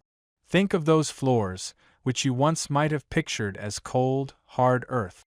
Now you know better. Your bare feet, because, let's be honest, who wears shoes inside a truly cozy home? Sink slightly into the yielding softness of woven rush mats, layered thick with the shaggy warmth of sheepskins and other animal hide. It's like a giant, rustic, wall-to-wall carpet, designed not for show, but for pure, unadulterated comfort and insulation. No more stubbing your toe on a rogue rock. Instead, a luxurious, springy surface that whispers tales of quiet evenings and communal meals shared around the fire. And those walls, often envisioned as rough-hewn timber, dark and unadorned. You now understand that they were vibrant canvases, draped from floor to ceiling with the rich, heavy folds of woolen tapestries and woven hangings. These weren't just pretty pictures. They were the Viking equivalent of your modern insulation, trapping warmth, dampening sound, and transforming a simple wooden structure into a snug cocoon. Each one told a story, depicted a myth, or simply added a burst of color: deep reds from madder root, earthy browns from walnut husks, soft blues from woad. You could trace the patterns with your finger, feeling the raised texture of the weave, imagining the hands that meticulously crafted each line. It's like living inside a giant, cuddly, historical comic book. Consider the sleeping arrangement. Forget the image of Vikings just flopping down on a cold bench. You now envision the raised sleeping platforms, piled high with layers upon layers of bedding. Thick woolen blankets, perhaps even down-filled pillows for the more affluent, creating nests of warmth that defied the fiercest winter night. Sinking into that soft, sheepskin-lined bed after a long day of raiding or, more likely, farming, fishing, or crafting, must have felt like a little slice of textile heaven. It was the ultimate comfort, a personal sanctuary within the larger communal space, designed for deep, restorative sleep. It makes you wonder if they had trouble getting out of bed in the mornings, too. And the seating. No more imagining Vikings perched uncomfortably on splintery wooden benches. You've seen how cushions, padded with wool or plant fibers and covered in durable woven fabric, transform these hard surfaces into surprisingly comfortable spots for conversation, eating, and handiwork. Imagine settling down with a horn of mead, leaning back against a soft, supportive cushion, the warmth of the fire on your face. It's a far cry from the image of stoic, unfeeling warriors. They appreciated a good sit, just like you do after a long day. What about privacy in such a communal space? The ingenious textile partitions. You can now picture the clever way heavy woven hangings, perhaps on a simple wooden rail, could be drawn to create temporary, intimate nooks within the vast longhouse. A private sleeping area for a couple, a quiet corner for a sick child, or even a makeshift office for a bit of solitary carving or planning. It was the original flexible floor plan, achieved not with drywall and permits, but with a few loops of rope and a beautifully woven piece of fabric. Forget smart home tech. These folks had smart textiles. The sheer volume of textiles in a Viking home was astonishing, a testament to the incredible labor and skill involved. This isn't some fringe fact. It's a mainstream historical truth. The production of textiles, from shearing sheep to spinning yarn to weaving fabric, was one of the most significant and time-consuming domestic activities. It represented a massive investment of time, resources, and human effort. A household's wealth wasn't just measured in silver or land, but visibly displayed in the quality, quantity, and artistry of its woven goods. A particularly fine tapestry, perhaps one woven with imported silk threads or dyed with rare, vibrant pigments, was a true status symbol, screaming, "I'm rich," louder than any modern designer handbag. And speaking of those unique touches, here's a quirky tidbit. Some of the most exquisite Viking textiles found, particularly in burial mounds like Oseberg, reveal incredibly intricate tablet weaving, often incorporating tiny, almost jewel-like metallic threads or incredibly fine, almost translucent wool. These weren't just practical items. They were masterpieces of miniature art, suggesting a level of aesthetic appreciation that goes far beyond mere utility. Imagine the hours, days, even weeks spent on just a few inches of such delicate work, a true labor of love, or perhaps, a very dedicated hobby. Of course, historians still argue whether the primary motivation for these elaborate textile displays was practical insulation against the brutal Nordic climate or purely aesthetic status signaling. Was it about keeping warm or about showing off? The truth, as often is the case, is likely a delightful blend of both. Why choose between function and beauty when you can have both? Historians still argue whether the concept of individual land ownership, as we understand it today, was truly prevalent among commoners in this period, or if a more communal, usufructuary right predominated, where families had the right to use the land but the ultimate ownership or at least the obligation to the collective was always present. Regardless of the exact legalities, the practical reality was one of profound interdependence. Your life is interwoven with theirs, a complex knot of shared destinies. When the harvest is good, there's shared celebration.